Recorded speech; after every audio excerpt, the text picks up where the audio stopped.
Muy buenas noches, señoras, caballeros. Toda España está constipada.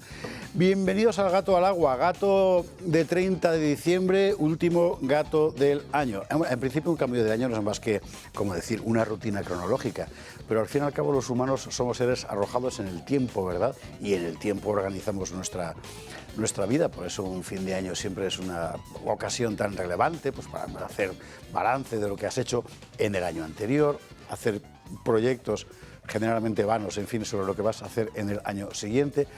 Pero mirar hacia atrás sí que es particularmente interesante, sobre todo cuando uno ve cómo se van formando ciertas cosas, ¿no? Y desde mi punto de vista, lo más relevante que ha pasado este año de 2025, es que muchas cosas han empezado a tomar forma. Por así decirlo, las líneas del frente se han ido definiendo cada vez con mayor claridad. Y esto, que a mucha gente le da miedo, y es natural, porque se ve el peligro, se ve al enemigo con más nitidez, ¿verdad? Sin embargo, también es muy bueno. ¿Por qué? Pues porque cada vez es más difícil engañarte. Se ve todo, se está viendo todo, se está viendo cada vez con más claridad lo que está pasando, no solo en España, en toda Europa, en todo el mundo occidental. Y están pasando cosas muy importantes. Y creo que son cosas que deben hacernos no solo reflexionar, sino también movernos a un compromiso, ¿no? Verá, hoy hemos conocido, por ejemplo, la profanación del sagrario de la iglesia del monasterio de la Santa Espina en Valladolid.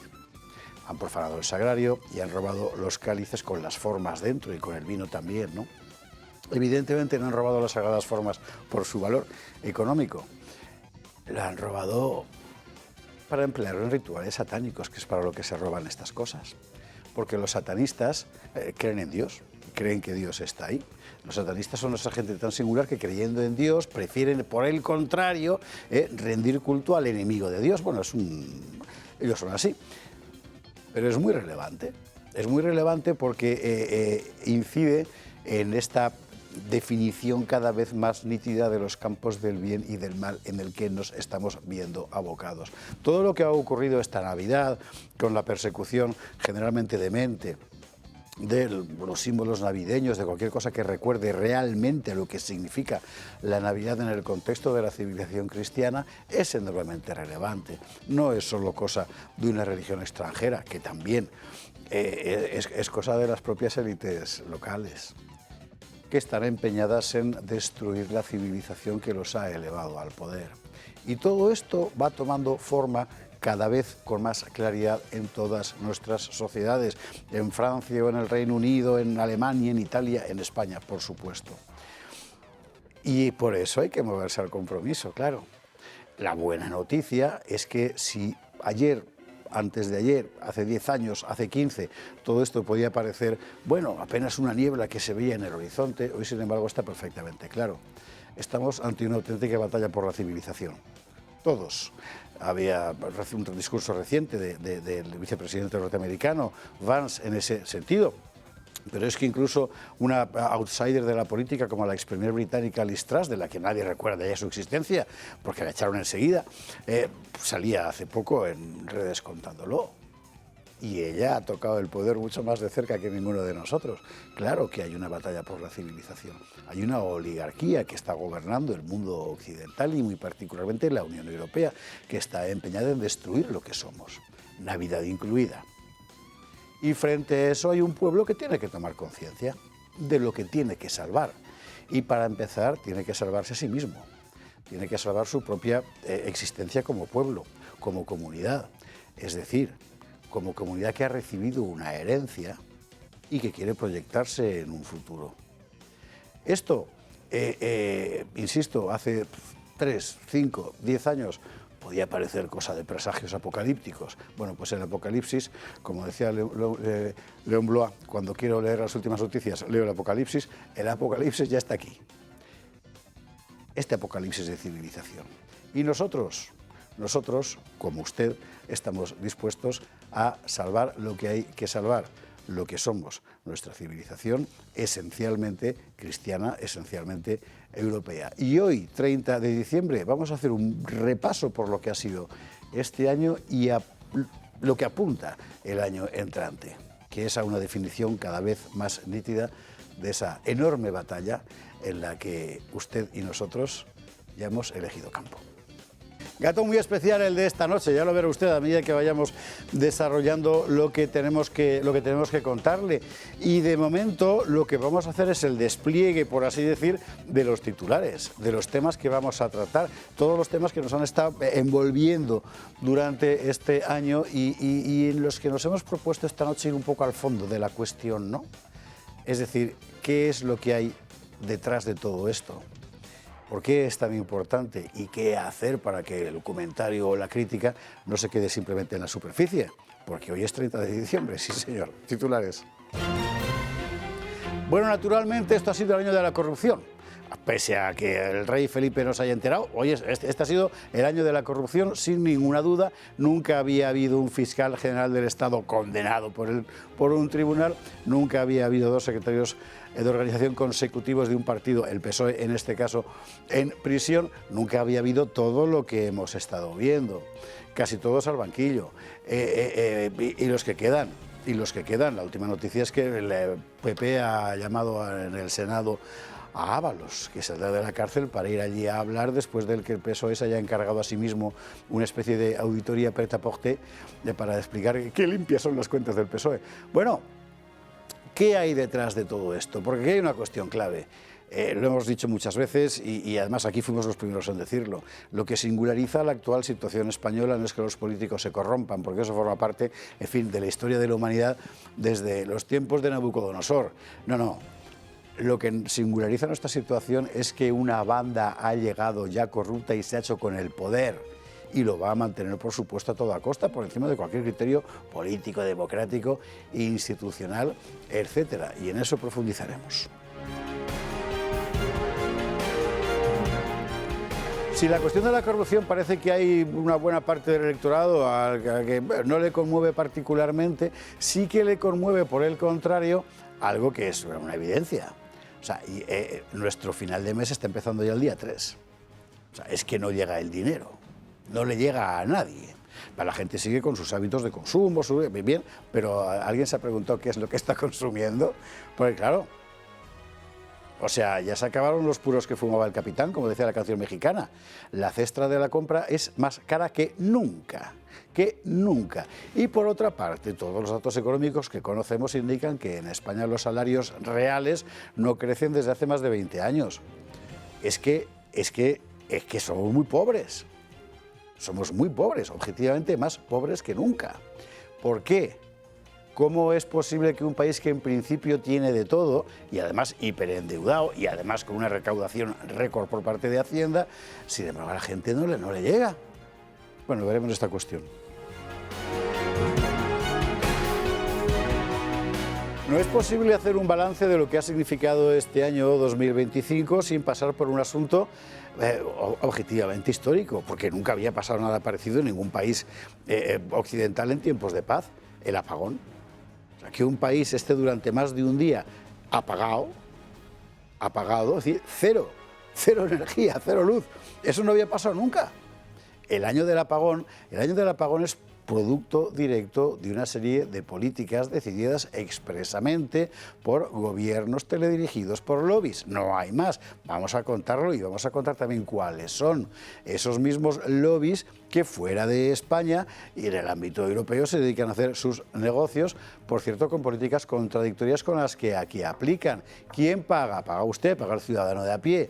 Paga ese Juan Español que al parecer a nadie le importa un bledo. La propaganda masiva del gobierno y sus satélites pues se desgañitan tratando de hacernos ver una realidad que no es. La que es esta. Les importamos un bledo.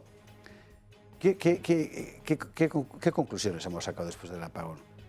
¿Qué rectificaciones políticas? Ninguna. ¿Qué culpable ha pagado? Ninguno. Lo veremos.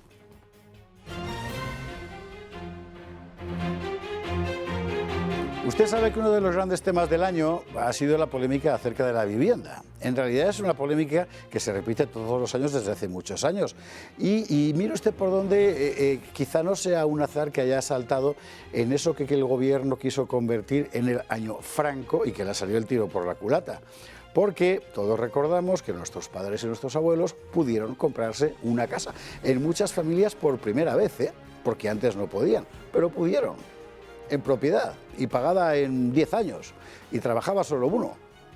Ahora lo que se nos invita es al co-living, o sea, comparte piso con un tío con patillas y que le huelen los pies.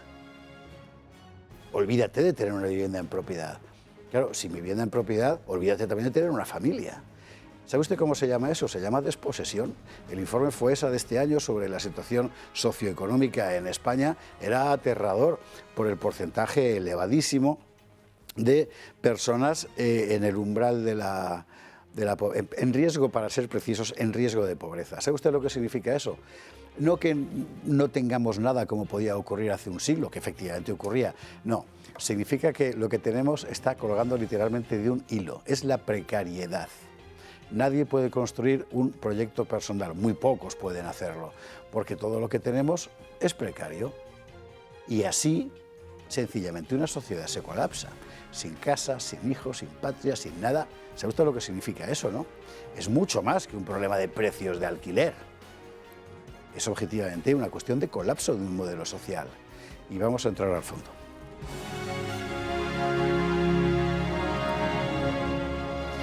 Todo esto en un contexto donde nuestros mandamases de repente han encontrado algo que, mire usted por dónde, todavía hay mucha gente que sigue sin ver, que seguimos sin ver, que es que Rusia nos va a invadir ya. Y como Rusia nos va a invadir ya, le hemos dicho, espérate 5 años que esté preparado. Es toda una locura. Insisten en llevarnos a la guerra. Empezaban las negociaciones entre Zelensky, Putin, Trump, etcétera, y lo que hacía Zelensky era bombardear una residencia de Putin con drones. Escuchas a la Unión Europea, ya sea el jefe del Estado Mayor francés, que se llama Mandon, muy propio, ¿verdad?, el apellido, como el jefe de la OTAN, que es Mark Rutte, o la propia Ursula von der Leyen, y todos quieren ir a la guerra. Estamos en la guerra, en la economía de guerra. ¿De guerra de qué? ¿Y por qué? ¿Y quién lo ha decidido? Es muy importante porque a pesar de la evidencia física, todos nuestros líderes están con el mismo discurso bélico de la amenaza rusa. Claro que Rusia será una amenaza, sí, por supuesto, pero en la historia de la humanidad normalmente a las amenazas, pues primero tratas de hacerles frente políticamente. Porque si cada vez que hay una amenaza le declaras la guerra, el mundo se habría consumido en el fuego 10 o 12 veces ya, 10 o 12.000 veces ya. Vamos a contar esta historia, vamos a ver cómo está el asunto, muy particularmente en el ámbito europeo, que es donde llamativamente más está circulando el discurso bélico de una oligarquía que mucho me temo no llevará a sus hijos al frente. Otro acontecimiento absolutamente crucial de este año 2025, el fallecimiento del Papa Francisco y el acceso al solio pontificio de León XIV, nuevo Papa. ¿Y qué significa este nuevo Papa? Bueno, es que llevamos pocos meses como para hacernos una idea, pero esta noche examinaremos sus primeros pasos. Pero sobre todo examinaremos algo que va estrechamente unido a este mismo argumento, la persecución de los cristianos.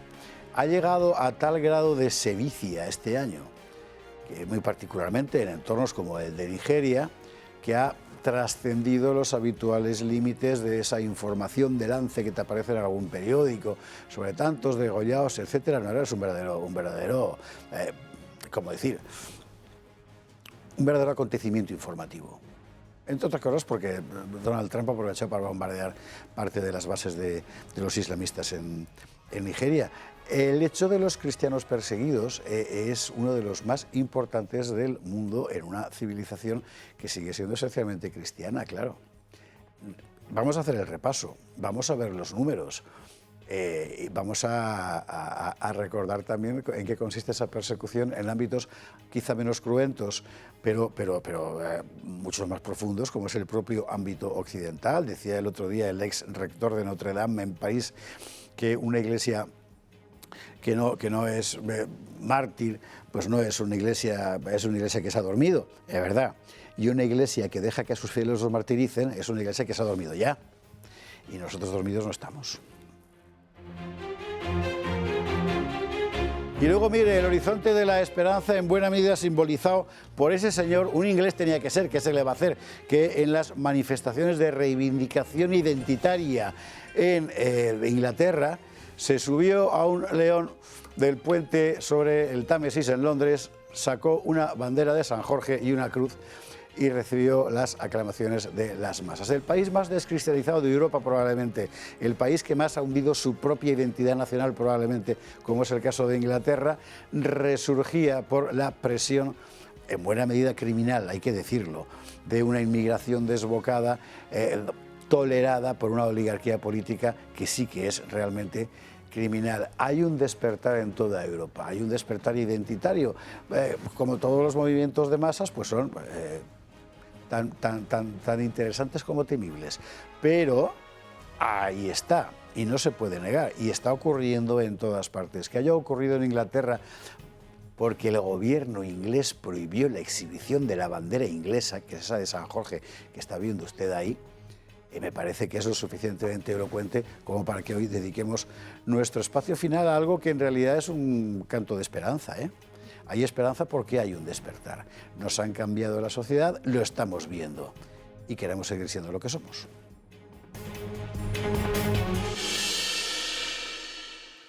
Estas son las cosas que vamos a ir viendo en este programa, ya digo, especial fin de año en El Gato al Agua.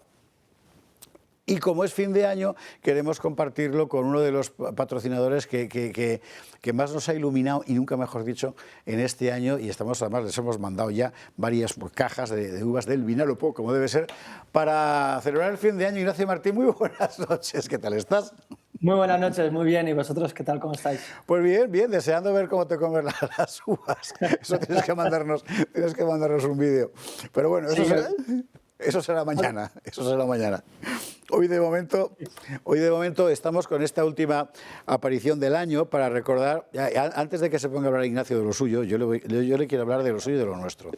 Cuando aquí empezamos a contar las historias de Comunidad Solar, acuérdese usted, era un pequeño grupo de gente muy despierta y muy joven que había pensado algo que mire usted por dónde nadie había pensado, que es cómo hacemos que esto de las placas y tal, que aparece por todas partes, pueda ser útil para el común de los mortales y que signifique un beneficio no solo para la empresa que lo pone, sino para el propio consumidor. Y en un paso más allá, cómo hacer que este consumidor no sea solo un consumidor, sino que además sea productor de su propia energía, porque te da esa opción. Y estamos quejándonos todo el día, todos, con razón, de las eléctricas, que nos presiona, que no sé qué, no sé cuántos. Bueno, tienes una opción de ser tu dueño de esto. ¿Por qué no? Esto es lo que ellos empezaron a hacer. Y desde entonces, y ya llevamos muchos años juntos, todo el día están dándole al cacumen a ver qué nueva cosa lanzan. El autoconsumo remoto, las baterías, etcétera, ¿no? De manera que Comunidad Solar ha sido un perfecto ejemplo de cómo es posible que el individuo consumidor se convierta en ciudadano, dueño de algo que en principio depende de otro, pero que ya no tiene por qué ser así. Y eso es precisamente la propuesta, más allá, insisto, de lo propiamente económico, del propio negocio de Comunidad Solar, que no en vano llama a sus clientes, no clientes, sino comuneros. Y efectivamente de eso se trata. Y ahora que ya he conseguido emocionar a Ignacio, ahora tú cuéntanos tu cosa. Yo creo que después de... Lo has dicho tú todo, ¿no, José Javier? Entonces poco podría añadir, simplemente ratificar lo que dices. Nació un proyecto en el que nosotros pensamos que podíamos democratizar la energía solar y que cada uno fuera dueño de su propia energía. Es verdad que hay que hacer una inversión y no todo el mundo lo hace, no todo el mundo lo puede hacer, pero bueno, no es como un inmueble que hoy en día hemos visto en los titulares, es prácticamente imposible. Aquí estamos hablando que una familia media puede ser unos 5.000 euros y a partir de ahí en 40 años, que es lo que duran tus placas, tu propiedad energética, te puedes ahorrar con esas 5 placas de familia media más o menos unos 13.000 euros en 40 años. No te haces rico, pero oye, esto puede ser una ayudita y cara al final de año siempre es buen momento para hacer balance y, ¿por qué no, invertir en energía, en tu propia energía? Recordamos que el abanico de propuestas de Comunidad Solar va desde el que tú te pones la placa en casa si puedes, sí, feliz de la vida, que puedes además consumir sin necesidad de placa de la que se produce en otros lugares, que eso es el autoconsumo remoto, y que además vía baterías puedes organizar tu propia pauta de consumo de tal forma que al final la factura no te resulte tan onerosa como puede llegar a ser. Exacto, y aparte, bueno, en lo que es la instalación fotovoltaica individual, esto lo hacen muchas compañías de energía solar. Nosotros nos diferenciamos sobre todo en dos aspectos. Uno, que somos asesores energéticos y ofrecemos la mejor solución. Segundo, el autoconsumo remoto, que no lo hace nadie en España, es un proyecto totalmente innovador. Y el tercero también, que nosotros ofrecemos la oportunidad, incluso para el que tiene autoconsumo remoto, si existe una comunidad energética cerca, también les podemos pasar a estas comunidades energéticas que el ahorro, en vez de ser un 50%, puede llegar hasta un 80%. Al final es entrar en nuestra web, en comunidadsolar.es, y pueden ver toda la amalgama de servicios, como tú bien dices, y a partir de ahí, si tienen dudas, llamar a 980 28 12, que ahí nuestros asesores la asesorarán de verdad, con toda la honestidad. Incluso ha habido momentos en que nosotros le hemos dicho: oye, tu factura actual, nosotros no podemos mejorarla porque lo que tienes es una oferta muy buena o que no tienes suficiente consumo para poder invertir, y somos totalmente honestos también en eso. Ignacio, gracias por este año con nosotros, que tengas muy feliz salida de año y una entrada todavía mejor. Muchísimas gracias a vosotros. Un abrazo muy fuerte, un abrazo muy fuerte. Nosotros vamos a hacer lo siguiente. Uno, hoy estarán con nosotros Alejandra Nuño y Julio Ariza. Julio Ariza aún no ha llegado porque está hablando no sé qué con un señor con barba blanca y unos renos que no sé quién. Pero Alejandra Nuño sí que está aquí. Muy buenas noches. Muy buenas noches. Muchísimas gracias por acompañarnos en este programa de fin de año, que vamos a empezar de inmediato. Vámonos a la publi, hacemos una pausa y empezamos a ver tema por tema este desplegable del año 2025, que es también, por cierto, un vaticinio de lo que va a venir después y en lo que hay que comprometerse también para el año que entra. Hasta ahora mismo. Gato de fin de año que nosotros íbamos a dedicar a describir lo que nos ha ocurrido a todos en este año 2025 y a prever un poco lo que pueda ocurrir en el año 2026. Presentábamos, antes de irnos a la publicidad, a Alejandra Nuño, presencia habitual del Dando Caña por la mañana con Alba Vila, con Natalia Fernández Picado, y que esta noche se nos acompaña aquí porque la única que tenía uvas era ella. Entonces hemos dicho pues que venga Alejandra. ¿Qué tal? Muy buenas noches. Pues muy bien, encantada de estar aquí, la verdad, placer. ¿Qué impresión te deja el año? Así como de, ¿sabes? ¿A ti no te pasa cuando que miras la chaqueta y dices, tengo algo pegado, algo que me ha dejado este año pegado? Impresión de este año. Y no es el aftershave de Ábalos. Pues mira, yo te voy a ser sincera, yo creo que a pesar de todo lo que estamos viendo y que ya lo has anunciado tú y empezamos por la corrupción y seguimos toma y daca, pero sí que es verdad que estoy totalmente de acuerdo en que es un inicio de un despertar. Y eso es un aliciente muy interesante a la hora de divisar el 26. A mí me llena verdaderamente de esperanza. Eso es lo que te podría decir. Sé que es difícil cuando vemos los titulares, claro, y cuando vemos los periódicos y cuando, sinceramente, cuando tenía que estar, ¿no? Estábamos mirando la corrupción y ya no sabemos, yo tengo que tener como un pequeño Excel ya para todas las causas que hay abiertas porque pierdo la cuenta, pero sí que es verdad que tengo mucha fe y mucha esperanza en el despertar que estamos asistiendo, al que estamos asistiendo. Vamos a verlo. Esto que acaba de decir Alejandra es el mensaje general, o sea, el leitmotiv, que es decir, música de todo el programa, porque en realidad es esto, es decir, las noticias que vamos a dar sí son un poco... pero está muy bien. Está muy bien porque es precisamente el relato de todo lo que no debemos hacer, de todo lo que tenemos que cambiar y, por supuesto, la determinación de cambiarlo. Claro, empezando por la cuestión de la corrupción. Ha sido, sin duda, el asunto del año y quizá mire usted por dónde, ex negativo, la mejor confirmación es el hecho de que el inane discurso del rey de esta Nochebuena no lo mencionara. Es que es una cosa alucinante, porque el año ha sido lo que nos va a resumir en este vídeo alguien que lleva todo el año siguiéndolo en la redacción e informándolo en un montón de informaciones que usted lo ha visto, que es Gloria Sacristán. Gloria, cuando quieras. Acaba el año y, como costumbre, toca hacer balance. 2025 ha sido el año del colapso total del sanchismo. Y lo cierto es que el gobierno de Sánchez atraviesa su peor momento. Bueno, Son las 5, no he comido.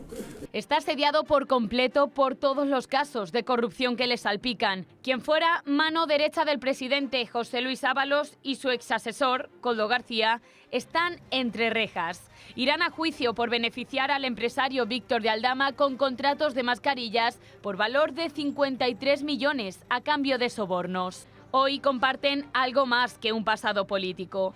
Ambos están en prisión y además compartiendo celda en Soto del Real. El Supremo investiga también a Santos Cerdán, exsecretario de Organización de los Socialistas, como líder de una organización criminal por el cobro de mordidas a cambio de adjudicaciones de obra pública concedidas a Acciona y a Servinavar. Pero Cerdán no solo está investigado, Cerdán ya ha pisado la cárcel. Un paso más en una escalera judicial que no deja de subir. Y cuando el PSOE entró en escena, también entró el dinero en efectivo. La Audiencia Nacional investiga los pagos en metálico al partido entre 2014 y 2024. Sospechan que ese sistema sirvió para lavar dinero de actividades ilegales. Y aparte de la posible caja B del partido, también ha surgido otra pieza este año, las llamadas cloacas de Ferraz. Ni fontanera ni cobarde. Se investiga a Leire Díez, exmilitante del PSOE, que por cierto también ha estado detenida, por sus reuniones para intentar conseguir información comprometedora contra la UCO y la Fiscalía Anticorrupción. Y de Leire Díez llegamos a las irregularidades en la SEPI, otra presunta trama en la que pudo estar involucrada junto al expresidente de la SEPI, Vicente Fernández, y el exsocio de Cerdán, Anchón Alonso, por irregularidades en la adjudicación de contratos públicos. Tampoco podemos olvidar la trama de los hidrocarburos o el rescate millonario de Air Europa. Un rescate que levanta sospechas. Tanto Koldo como Ábalos, ahora en prisión, han situado a Begoña Gómez en el entorno de beneficiarios de este rescate millonario. Un esquema que se repite con Plus Ultra, otra aerolínea y otro rescate millonario que también levanta sospechas. Hemos defendido siempre la pulcritud de todos los rescates. Anticorrupción sospecha que la compañía aérea pudo desviar el dinero del rescate que le inyectó el gobierno y lo utilizó para blanquear fondos de Venezuela a través de Francia, España y Suiza. Unos escándalos que han ido a más y que han llegado al entorno más personal del presidente. Su mujer, Begoña Gómez, está imputada, pero también lo está su hermano, David Sánchez, que se sentará en el banquillo en los próximos meses, acusado de prevaricación y tráfico de influencias. Un foco que también apunta al Ministerio Público. Por primera vez en la historia se ha imputado a un fiscal general del Estado por revelar secretos. Y mientras todo esto ocurre, el partido mira hacia adentro. Y es que los casos de acoso sexual dentro del PSOE están comprometiendo la credibilidad de un partido que se define como el más feminista de la historia. Soy feminista porque soy socialista. 3 pesos fuertes del PSOE ya han pisado la cárcel. 2 de ellos aún siguen entre rejas. Su mujer y su hermano están imputados. Y aún así Pedro Sánchez no hace autocrítica ni dimite. A ver, menuda inventada. Irónico que llegará al poder con el objetivo de limpiar la corrupción. Los españoles no podemos tolerar la corrupción ni la indecencia como si fuera algo normal. Y ahora se esté ahogando en ella. Excelente resumen de Gloria Sacristán, que no en vano lleva 2 años siguiendo este asunto todo el tiempo y que ha conseguido apretar aquí ese gigantesco piélago de corrupción que digamos que tiene una nota común. Los procedimientos habituales de un Estado en cuanto a contratación, créditos, etcétera, los han convertido en ocasiones para meter la mano. ¿Para llevárselo a dónde? Es lo que no sabemos. ¿Hasta qué nivel de responsabilidad? Es lo que tendrá que decidir un juez. Pero en todo caso, lo que hay es esto y es, Alejandra, bueno, yo no sé si es el colapso del sanchismo. Me parece que se queda corto Feijóo, en fin. Se queda muy corto Feijóo, a mí me da la sensación, ¿no? Y luego ya lo hemos hablado varias veces, por lo menos en el programa por las mañanas, como tú indicabas, pero yo no le subestimaría en absoluto. O sea, yo no tengo claro, y este era el debate esta mañana cuando escuchábamos varias también tertulias, si caerá o no caerá, hasta qué punto, ¿no? Pero yo no lo subestimo en absoluto. Cuando tú tienes a un Sánchez que tienes de hombre de Estado, a un Otegi a día de hoy trabajando para él, no lo sé, a mí me da pánico, la verdad. No sé cómo lo veis vosotros. Yo creo que no, porque me parece que ahora le vamos a preguntar a un señor que se acaba de sentar aquí que trae información fresca. Todavía no vamos a decir quién. A mí me parece que la reacción de Feijóo, de la oposición en general no, pero desde el PP desde luego, es la de seguir tratando este problema como si fuera un problema institucional convencional, ¿no? Pero no tiene nada que ver. Es que, quiero decir, Pedro Sánchez no es un político que pueda decir por vergüenza torera dimito, porque su vergüenza torera no se rige por los criterios de la política, se rige por los criterios del delito. Claro. Él tiene que permanecer, es el jefe. No, ¿sabes lo que pasa también? Que hasta qué punto, ¿no? Porque tú cuando tienes una oposición que en efecto, que vale, colapso, que ayer no sé cuántos eran los errores, no sé si llegó a 10, ¿no? Pero al final la ciudadanía nos quedamos así, escuchamos el discurso y tú dices, ¿y ahora qué? Y nuevamente, ¿y cuál es el siguiente paso? ¿Y ahora qué nos vais a dar? ¿Vamos a seguir en la misma situación? Yo ahí siempre está también el debate, no sé cómo lo veis vosotros, en torno a la moción de censura. Y es verdad, ¿no?, que gente como el expresidente Aznar decía, es que no dan los números. Bueno, yo no sé si también es una cuestión de formas, ¿no?, y de dar un paso más. Y también hay analistas que dicen, bueno, no dan los números y tampoco a priori, cuando precisamente el que venía a regenerar el gobierno, que era Sánchez, ¿no?, él no tenía tampoco claros los números y fíjate, sin embargo consiguió esos 180 votos que fue lo que tumbó finalmente a Rajoy. Yo tengo la sensación de que siempre estamos en el mismo punto de partida y eso es muy desesperante. Ese vosotros al que invoca Alejandra Nuño no es que me tribute un plural majestático, que no merecería de ninguna manera, sino que se ha incorporado Julio Ariza a la mesa. O sea que vosotros somos nosotros dos. Muy buenas noches, ¿cómo estás?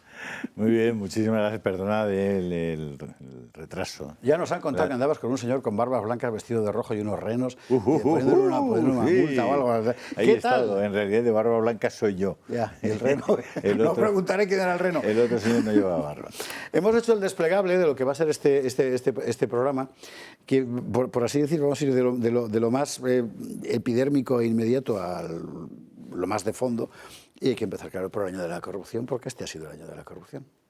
Sin duda ha sido el año de la corrupción, pero es que en 1982 cayó el Boletín Oficial del Estado, el Banco de España, la Cruz Roja, el Ministerio del Interior, el Ministerio de Defensa, la Secretaría de Estado de Seguridad, los colegios de los huérfanos, de huérfanos de la Guardia Civil.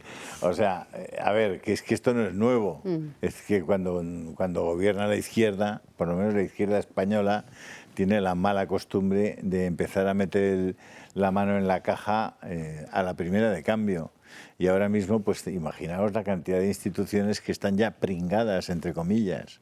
Bueno, eso es la forma de actuar, la forma de entender la política y el gobierno que tienen una parte importante de la gente de la izquierda, que además ya no es de la izquierda, ahora es de la ultraizquierda, que son los que han tomado el poder, ¿no? Y además se han visto ayudados y potenciados por los nacionalistas más extremos también, el caso de Bildu, el caso del PNV, el caso de Junts o de Esquerra, que son personajes que están por la división del país, por el regreso del país a lugares oscuros que intentábamos olvidar, y en este momento España tiene una situación muy compleja porque hay más gente tratando de desollarla y de dividirla que tratando de tirarla para adelante. Bueno, desde luego en el núcleo del poder así es, y aquí es donde entra lo que planteaba Alejandra de una moción de censura o algo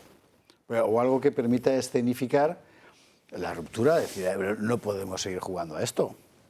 Bueno, yo creo que en política tampoco hay dogmas. Sí, una moción de censura podría tener aspectos muy positivos, podría tener algunos negativos, pero en cualquier caso, no nos olvidemos, es decir, la política tiene que contar con la realidad. Como decía Hegel, todo lo real es racional y todo lo racional es real. Y la única manera de cambiar la realidad es asumirla, aceptarla, conocerla, por supuesto, y eso, asumirla.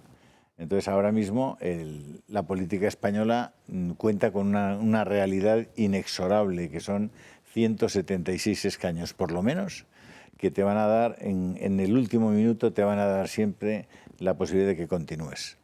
Y es lo que está ocurriendo. Tú no puedes cambiar las cosas mientras esto sea una democracia parlamentaria y cuentes con 176 escaños. Eso es lo que hay. Bueno, lo que está claro es que, como decía ahora Julio, esto es una realidad y una realidad que luego se tangibiliza, porque fijaos una cosa, nosotros ahora hemos bajado, estamos en el ranking de los 15, ¿no? Dentro de la OCDE, estamos en el 14, ahí vamos mejorando, de países de corrupción, y a nivel mundial estamos en el 46 de 180 países, y creo que cuesta la broma pues en torno a unos 1.800 millones de euros, o sea, esta es lo que luego tangibilizamos. Y bueno, lo que sí está claro, no sé cómo lo veis vosotros, pero se hable un nuevo ciclo electoral, que hay nuevamente esa esperanza, ¿no?, de cambio, y que espero y confío que vayamos tomando nota y que veremos a ver qué pasa en las próximas elecciones de Aragón, de Castilla y León, de Andalucía, y que ahí la ciudadanía pues vote con conciencia. Y que ese despertar del que vamos a hablar, pues que se capitalice en las urnas. De todas formas, y también ayer lo comentábamos en el programa, y retomando a la palabra colapso, fijaos, yo no sé si leísteis la tribuna de Ignacio Camacho el domingo en ABC. Yo es que hace muchísimo tiempo que no leo a Ignacio, al que mando desde aquí un abrazo. Bueno, pues él hablaba de ese colapso que nos llevaba, que había teorías, ¿no?, de que nos llevaba a una mayor todavía como a una confrontación todavía peor, o sea que como que lo peor estaba por venir, porque claro, como el miedo a la ultraderecha, la supuesta ultraderecha, parece ser que, ¿no?, en este despertar que vuelvo a insistir, parece ser que ya se va perdiendo, pues como que nos iban a llevar ya al máximo nivel, no hablaba un proceso 3.0 o los máximos niveles de confrontación como para que rompa ya completamente el país, por decirlo de alguna forma, y él nuevamente presentarse como ese salvador. Yo la verdad que de Sánchez esperas cualquier cosa, pero... ¿Tenemos reglas de juego que van a posibilitar realmente la renovación y la consolidación de nuevo o la recuperación de las instituciones que hemos ido perdiendo estos años? ¿Va a ser posible eso? ¿Va a ser posible sin violencia? Es decir, hay mucha gente que en España apuesta sistemáticamente por la reforma más que por la ruptura. Pero esa cantidad de personas que han apostado mucho tiempo por la reforma pueden estar pensando que la reforma ya no es suficiente, porque no quedan instrumentos legales, constitucionales, políticos para sacar esto adelante de nuevo. Es decir, una gran parte de la izquierda y, por supuesto, los nacionalistas están pensando ya en un referéndum, monarquía o república. Yo creo que si no lo han hecho hasta ahora es porque creen que pueden perderlo, pero no hay otra razón para no hacerlo. Su modelo de Estado es un modelo que es difícilmente sostenible y que hace que la convivencia entre los pueblos de España sea cada día más compleja. El tema de los dos nacionalismos más aguerridos, más agresivos, que son el vasco y el catalán, se han convertido ya en un instrumento para el robo sistematizado al resto de los españoles. Y yo creo que digamos, la capacidad para construir un Estado homogéneo con sentido de pertenencia en todas sus regiones, en todas sus provincias, se está desmembrando. Por completo. Entonces, ¿cómo recuperas eso, no? Por eso yo, a esta palabra que proponía Alejandra, que es la que mencionó Feijóo el otro día, del colapso, me interesa la fórmula, el colapso del sanchismo, como si el sanchismo fuera una afección renal o algo que le sale a uno de ser un Sancho. O sea, lo que ha colapsado es el sistema del 78 enteramente, no es el sanchismo. Y es un verdadero problema. En fin, no lo veo, no lo quiere ver. El colapso, José no lo Javier, veo, no lo quiere ver. No lo veo, no lo quiere ver. ¿Qué es el tema? No lo sé, eso lo sabe Feijóo. El colapso es el colapso de un sistema que no ha sido capaz de encontrar recursos para evitar una dictadura. Claro, exactamente, para protegerse. Ahí estamos. Para evitar a un tirano. Es decir, la tiranía se ha impuesto porque en esta democracia parlamentaria hay instituciones que deberían estar al margen de las mayorías parlamentarias, como lo está el derecho a la vida o los derechos previos a la propia Constitución, ¿no?, que están fuera de... Yo creo que debería haber instituciones que estén al margen de esos instrumentos y no los hemos tenido. Es decir, la realidad ha sido que no los hemos tenido. De todas formas, cuando tuvimos la oportunidad de hacer cambios, nos hicieron. Quien estuvo antes en el poder, ¿por qué no hizo esos cambios y por qué hemos llegado a esta deriva? Pues ahí está, porque no entendió lo que estaba pasando. Pero ahora yo creo que sí. Ahora creo sí. Que... Y eso es la gran cuestión. Así que cuando todo el mundo dice que se tienen que entender el PP y Vox, por supuesto que sí, pero se tienen que entender sobre lo que hay que rectificar. Y lo que hay que rectificar no es solo el sanchismo. Así que, primera... Y habrá que financiarlo además, que probablemente con lo que se van a encontrar el PP y Vox Bueno, un agujero... es con una quiebra difícilmente explicable. Lo veíamos ayer en El Gato, es que es una cosa... O sea, el país está arruinado, está roto. Sí. Ya está. O sea, esto sobrevive porque quiere Christine Lagarde y Úrsula. Y ya está. ¿Y a cambio de qué? Pedro les dé todo lo que les haga falta. Es que políticamente, ¿cómo también soportas un país con 10,5 millones de pensionistas, claro, con 3,5 millones de funcionarios, con un sistema digamos, de protección de inmigrantes, de subvencionados, de chiringuitos y tal, y con un déficit que partes el primero de año con 110.000 millones de déficit el día 1 de enero? Y luego alentado, además, porque lo peor de todo es que está alentado. O sea, todavía estábamos viendo una propuesta hace relativamente poco de nuestra amiga Yolanda, ¿no?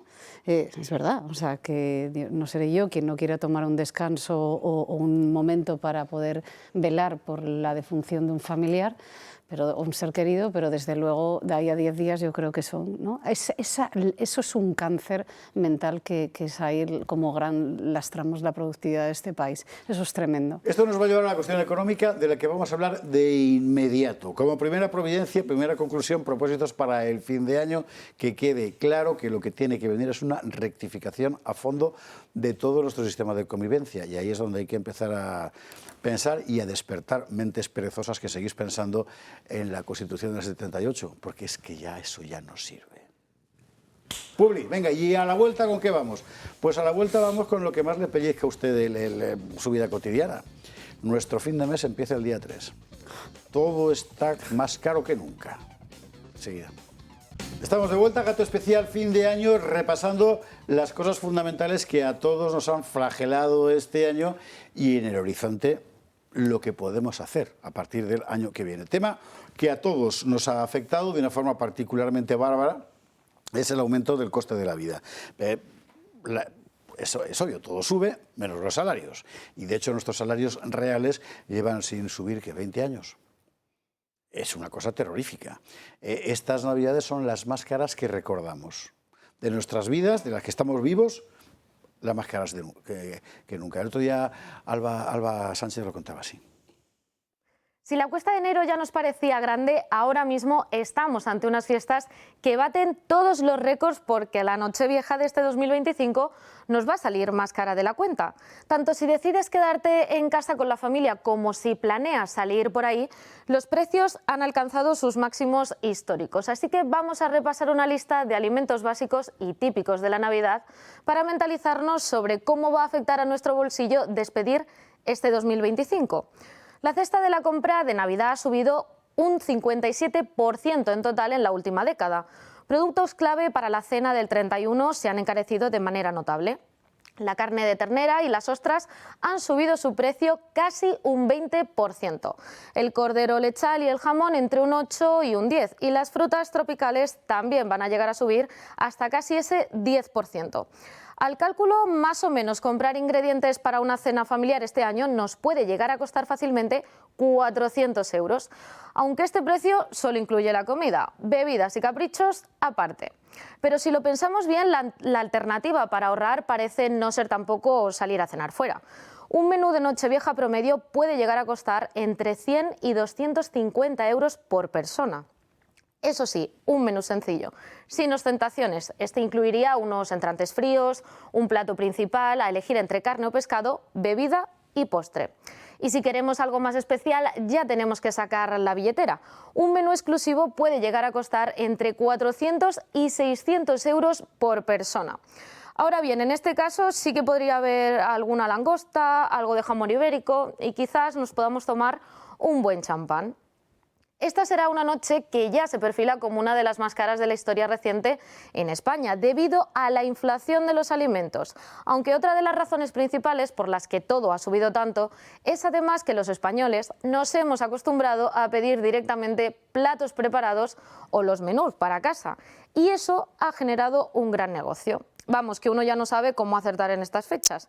Así que tanto si decides quedarte en casa como si planeas salir, prepara la cartera porque la factura parece que va a ser histórica. Los yancos. Bueno, y usted dirá, bueno, pero no siempre es Navidad. Es verdad, pero ahora, ¿sabe usted el mejor modo de tener esto controlado, sabe qué es? Cuando vas a hacer la compra, hablar con los cajeros y con la gente de los polleros, los charcuteros, etcétera, ¿no? Los pescaderos. Y te van contando sobre todo qué es lo que la gente ya no consume. ¿Por qué no llegas? Y esto es un retroceso que todo el mundo ve. ¿Y a quién le echas la culpa? Porque al cambio climático, en fin, eso tiene sus límites. Claro, bueno, lo que pasa es que el tema de la sensibilidad al precio va por barrios. Ya. Los venezolanos que están habitualmente en el Villamagna tomándose un cafelito por 18 euros el café, sí, pues tienen poca sensibilidad al precio. Se van a comprar algunas Golden Goose ahí a la Gasca, efectivamente, de 500 euros. Los Golden Goose son las zapatillas, ¿no? Sí, sí. Sí, pues unas zapatillas... 500 euros unas zapatillas, o sea... Sí, claro, claro. Es que hay que estar... Bueno, hay que tener tranquilidad, digamos. Tienes poca sensibilidad al precio. Pero claro, la sensibilidad al precio a partir de... Para una persona que gane 1.400, 1.600 euros al mes y tenga que vivir en Madrid, no te digo nada la sensibilidad que tiene el precio. O sea, ya mira si el pollo es ecológico o el pollo no es ecológico. Mira si compra alas, patas o pechugas. En la carne de ternera, bueno, la cadera es la máxima aspiración, la croca esa gallega. Pero vaya usted a comprar un entrecot, bueno, no te digo un solomillo, y ya lo de Angus está solo para venezolanos, ya pone en los supermercados, ¿no? 220 euros el kilo Hay de que Angus. contar también mexicanos y argentinos. Es una cosa, esto es una cosa muy de Madrid. Claro. Si usted vive fuera de Madrid, a lo mejor no tiene esta sensibilidad, pero es verdad que de repente en la ciudad aparece un montón de gente que ha reactivado el consumo de lujo y todos son hispanoamericanos. Igual, tú vas que por algún motivo no se quedan allí, vienen aquí a hacer. Y vas a un restaurante en el barrio de Salamanca y cuando vas a dejar 5 euros de propina, te pones unas gafas oscuras y un sombrero para que no te reconozcan, porque claro, ahí el que menos suelta 50 pavos de propina, ¿no? Y ahí está, la cosa está... Quiero decir, es un dinero probablemente que se ha sido ganado fácilmente. Sí. Y entonces lo están gastando aquí con una comodidad la merluza, bueno, la merluza ya luego te doy precios de todo, pero yo soy un mercadillero. Me encantan los mercados, o sea, la merluza está en este momento en 60 pavos, la de pincho, 60 euros, la merluza. No te quiero ni contar cómo vayas a comprar unas gambitas blancas de Huelva. Dicen de Huelva, pero vuélvala usted al aparador, pues están a 180 pavos. Está claro que los datos del crecimiento que hemos tenido es que me parece que estaba más o menos en lo que estaba estipulado, pero la realidad es que, como tú has indicado al principio, los sueldos están estancados desde hace muchos, muchos años. Y aquí el problema que tenemos es con la inflación acumulada, que no hay sueldo que lo equivalente, ¿no? Entonces ahí es donde está el gran problema. Y esto no tendría mayor titular que tenemos, como bien indicabas tú también, los informes de Cáritas y los informes de este año, que al final el resultado es que tenemos 13 millones de personas en riesgo de exclusión. Lo vamos a ver después, efectivamente, porque este es un dato importantísimo. Esto de los precios es para introducir la cuestión económica, a la que vamos a dedicar los siguientes minutos. Entonces, bueno, pues al final la gente tiene un coste social y un sufrimiento que es tremendo. O sea, yo no sé si vamos a tomar merluza del pincho, Julio, o nos vamos a quedar con unos huevos que ni siquiera tampoco, porque también en este programa hemos estado hablando del famoso precio de los huevos, pero la realidad es que cada vez estamos en una situación mucho más compleja y eso pues tiene un coste social tremendo. Y si eso lo pones encima con un gobierno que está en una política de cortoplacista, que luego tenemos a un gobierno que está constantemente en una política de gestos y que le importa, perdonad la expresión, un rábano lo que le pasa a la gente de a pie, pues es una desesperación. ¿Y qué pasa? Que encima con un momento donde la quiebra de de la cultura del esfuerzo. Pues ¿por qué? Porque tenemos un paro juvenil altísimo en estos momentos, porque ir a la universidad ya no es sinónimo, si es que universidad y empresa hablan, que eso tampoco, porque tenemos una producción de universitarios cuando hay un déficit en el mercado tremendo de formación profesional, y al final tenemos pues toda la casa sin barrer. Y esta es la realidad. Si a eso seguimos, suma y dale, ¿no? Y os prometemos que a lo largo del programa vamos a llegar a ese lado de esperanza, pero si a eso le sumas esa quiebra de país, ese envejecimiento, esa falta de natalidad, que luego estamos, creo que veía también el domingo, que no damos abasto, han metido recursos materiales y de personas para poder gestionar el número de asilos, de gente que tenemos ahora mismo pidiéndonos asilo. Creo que estamos llegando al máximo nivel de récord, no sé si eran 435 números de licencias de asilo al día. Entonces, bueno, pues al final está toda esa parte de ahí que va por un lado, ¿no? Y luego la ciudadanía y el resto de las personas, que en efecto que habrá gente de Venezuela que cuando damos 5 euros en un restaurante pues tendremos que salir, como tú decías, camuflados, pero que el día a día de la gente de a pie pues está en esta situación. Bueno, yo creo que muchos ciudadanos españoles creímos en su momento que Europa nos iba a proteger de nosotros mismos y de nuestros gobernantes, y que efectivamente iba a haber una limitación al déficit, al endeudamiento, a cosas que aparentemente son luego difícilmente recuperables porque ya te lo has gastado. Y cuando tienes más funcionarios o más gente que vive del erario público que aquellos que aportan al erario público, la esperanza de que esas cuentas puedan equilibrarse es cero, ¿no? Claro. Y en este momento los que están tirando del carro en España ya son menos de los que están subidos encima del carro. El carro pesa muchísimo, cada día más, y el carro invita a los que están abajo a que la gente se suba, porque dices, oye, al final es que me voy a quedar yo solo llevando a todos, ¿no? Conclusión, han organizado la política no solo económica con criterios que distan mucho de eso que antes se llamaba bien común y que debería seguir llamándose así, que fundamentalmente consiste en pensar el gobernante qué puedo hacer para que la vida de mi gente sea cada vez mejor. Que es, a lo mejor porque ahora mismo el gobernante, cuando dice mi gente, no está pensando en usted y en mí, sino en otras cosas, ¿no? Cuando quedó eso de manifiesto con una claridad explosiva fue el día del apagón. Porque ese día quedó clarísimo que nuestros gobiernos, y yo hablo en plural, pero el español de forma particular, no está pensando en algo tan sencillo como conseguir que el ciudadano español tenga energía abundante y barata. No, estaba pensando en otras cosas. E insisto,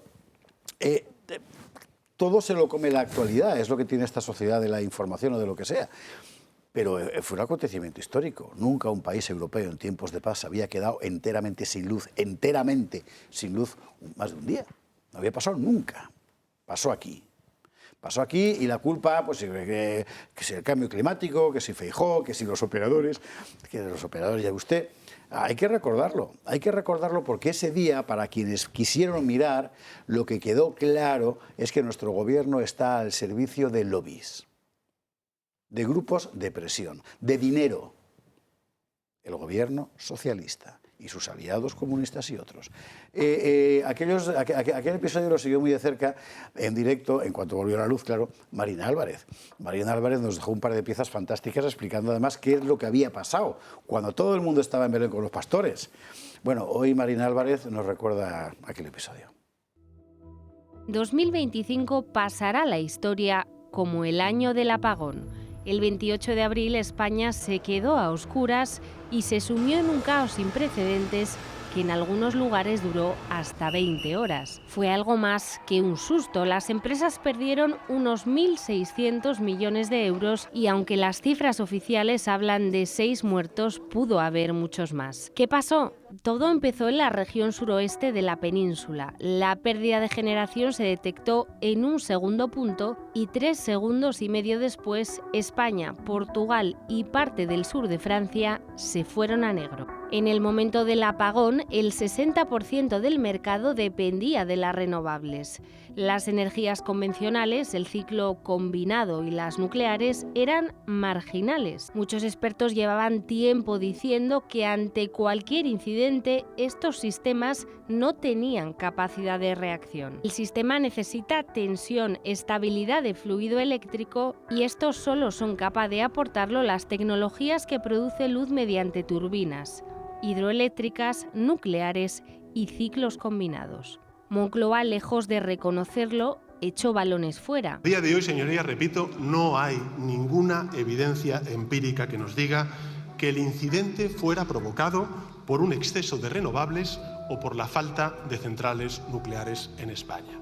Desde azuzar la tesis de un ciberataque descartado por las investigaciones técnicas hasta hablar de fenómeno multifactorial. Todo a la espera de una investigación de la que 8 meses después no hemos visto ni una página.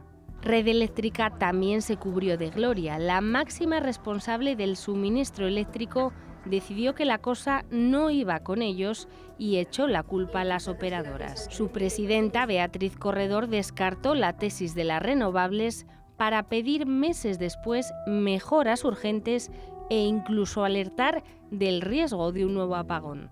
Confusión, incertidumbre y desconfianza. Así podría resumirse un 2025 que termina sin conocer a los culpables. Si no sabemos la causa del apagón, ¿cómo podemos asegurar que no volverá a repetirse? El Gobierno ha ocultado los culpables del apagón porque el Gobierno es el culpable del apagón. El Gobierno es el apagón. El Gobierno es el apagón. Y usted el pagón. ¿Sabe usted digamos que lo que mejor demuestra hasta qué extremo estamos ante una cuestión de lobbies? Pero hay mucha gente que dice, no es el fanatismo climático porque son ecologistas. ¡Un cuerno! ¿Qué ecologistas ni qué gaitas? No, es verdad. Teresa Rivera, Calviño, ¿qué es lo que están haciendo cuando llegan a las instituciones europeas? Esto que va a ver usted aquí. Rivera autoriza una central de 42.000 millones en Polonia y Calviño ayuda a prorrogar reactores en Finlandia.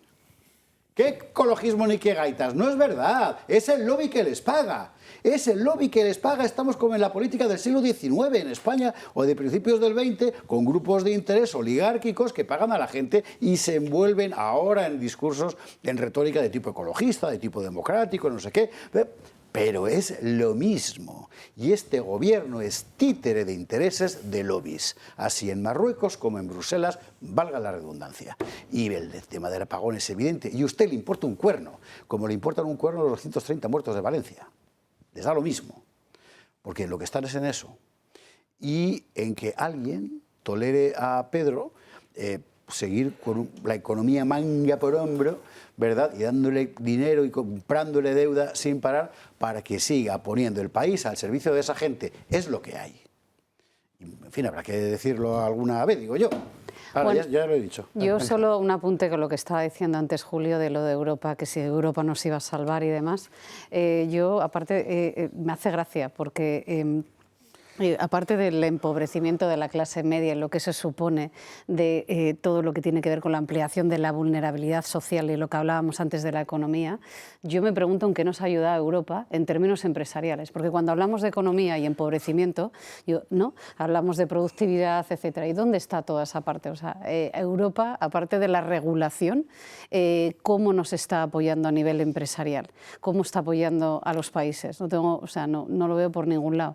Y ahora entrando en el tema del apagón, la realidad es que sí, yo lo tenía mirando la evolución del histórico de la energía nuclear y viendo que, por cierto, en 1965 creo que fue, que ya empezó Franco, que teníamos una parte de nuclear súper potente, que empezó a partir del 85, cuando empezó todo el nucleares, ¿no? Y vino todo la hecatombe. Me hace gracia porque viendo la evolución y las previsiones de la energía nuclear en Europa, en efecto, o sea, Teresa Rivera acaba de aprobar 42.000 millones para poder poner en marcha ahora una central y un reactor en Polonia. Y que, por cierto, gente gente como Francia está apostando por la energía, o sea, me parece que están poniendo en marcha 14 nuevos reactores pequeños, pero en marcha, Reino Unido otros 2, en fin.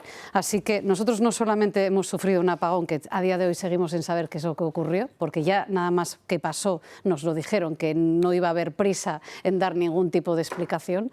A día de hoy va a terminar el año, seguimos en la misma situación, pero lo peor de todo esto es cuál es la política energética que va a tener España versus Europa de cara al 26. ¿Cómo vamos a afrontar una digitalización y una transformación industrial que tanto necesitamos reactivar cuando eso supone un consumo de datos, el propio desarrollo de inteligencia artificial, etcétera, etcétera, etcétera? Y que cuando miramos al histórico y nos vamos a los 60, pues y no, precisamente en aquellos lares y por aquellos tiempos, pues quizás estábamos haciendo unos deberes, por mucho que a algunos les cueste ponerlo encima de la mesa, mucho mejor que a día de hoy. O sea, yo lo que creo es que la ideología, desde luego, no nos va a dar la luz y no nos va a aportar ningún tipo de energía a la hora de afrontar las transformaciones económicas que necesitamos poner de cara al año que viene. Vamos a darle calambre al gobierno. No, yo creo que probablemente no hemos pensado en serio acerca de qué sería de nosotros si hay una conflagración, un conflicto internacional generalizado o una catástrofe o una epidemia como la hemos tenido. Es decir, yo creo que algunos estados sí aprendieron la lección, han aprendido la lección y quieren tener soberanía en materias sensibles y en materias de supervivencia de sus propios ciudadanos. La soberanía alimentaria, la soberanía sanitaria y la soberanía energética. Y eso no significa no creer en Europa, significa gobernar. Lo primero, para tus propios conciudadanos, que son los que te han elegido para que hagas una política al servicio de ellos y, como decía José Javier, al servicio del bien común, al servicio de lo público. ¿Sabes una cosa, además, que nosotros, por ejemplo, en Almaraz, ¿no? Tú luego vas a los estándares que son los que auditan las centrales nucleares y además no solamente lo que es la estructura en sí misma, sino todo el ecosistema de empresas y de servicios que reciben estas centrales y la energía nuclear, y es de las más seguras que tenemos. O sea, que es toda una paradoja en sí mismo. O sea, España y toda la soberanía que tú hablabas, ¿no? Y esa autonomía energética, resulta que nos vamos a cargar la energía base, que es absolutamente prioritaria para nuestra industria, cuando hemos visto claramente que, y eso fue lo que pasó, que las renovables no tiran y no lo soportan. Entonces, pero bueno, si nos hemos encontrado en un momento determinado en nuestra historia reciente que este país no podía fabricar mascarillas. No teníamos posibilidad de fabricar mascarillas, no microprocesadores, mascarillas. Es que el abandono. Ya lo hemos vivido, ¿no? Bueno, vamos a aprender de esa situación, ¿no? O tiritas. Pues no, porque estás en manos de otros. Y esa sensación de abandono, es decir, de que lo que antes funcionaba, vaya, marqué bien, con sus escándalos, sus corrupciones, en fin, el ser humano es así desde los tiempos de Caín, ¿verdad? Bueno, en realidad desde Adán. Caín son unos cuantos. Pobre Adán. Pero bueno, que tenía un marco en el que se reconocía, ¿no? Fue una víctima de Eva. ¿Sabías ante quién protestar? ¿Sabías ante quién protestar? Ya no. Ahora la sensación general es desposesión, abandono. Y introducí antes el tema de Alejandra Nuño cuando estábamos viendo la cuestión de los precios. Es decir, sencillamente no puedes construirte un proyecto personal porque no tienes con qué. Este de la desposesión es algo, la mayor parte de la gente sigue interpretando la cuestión de la pobreza y tal en términos de hace un siglo. Es decir, no tienes nada. No, el mundo ha cambiado mucho. Ahora la pobreza consiste en que no sabes qué va a ser de tu vida mañana. Y eso está cercenando las expectativas de futuro. De futuro quiero decir el mes que viene, de una generación entera, sin casa, sin hijos, sin nada. Porque no sabes qué va a ser de ti. El informe FOESA, que vimos aquí largo rato en el Gato al Agua en su momento, era desolador.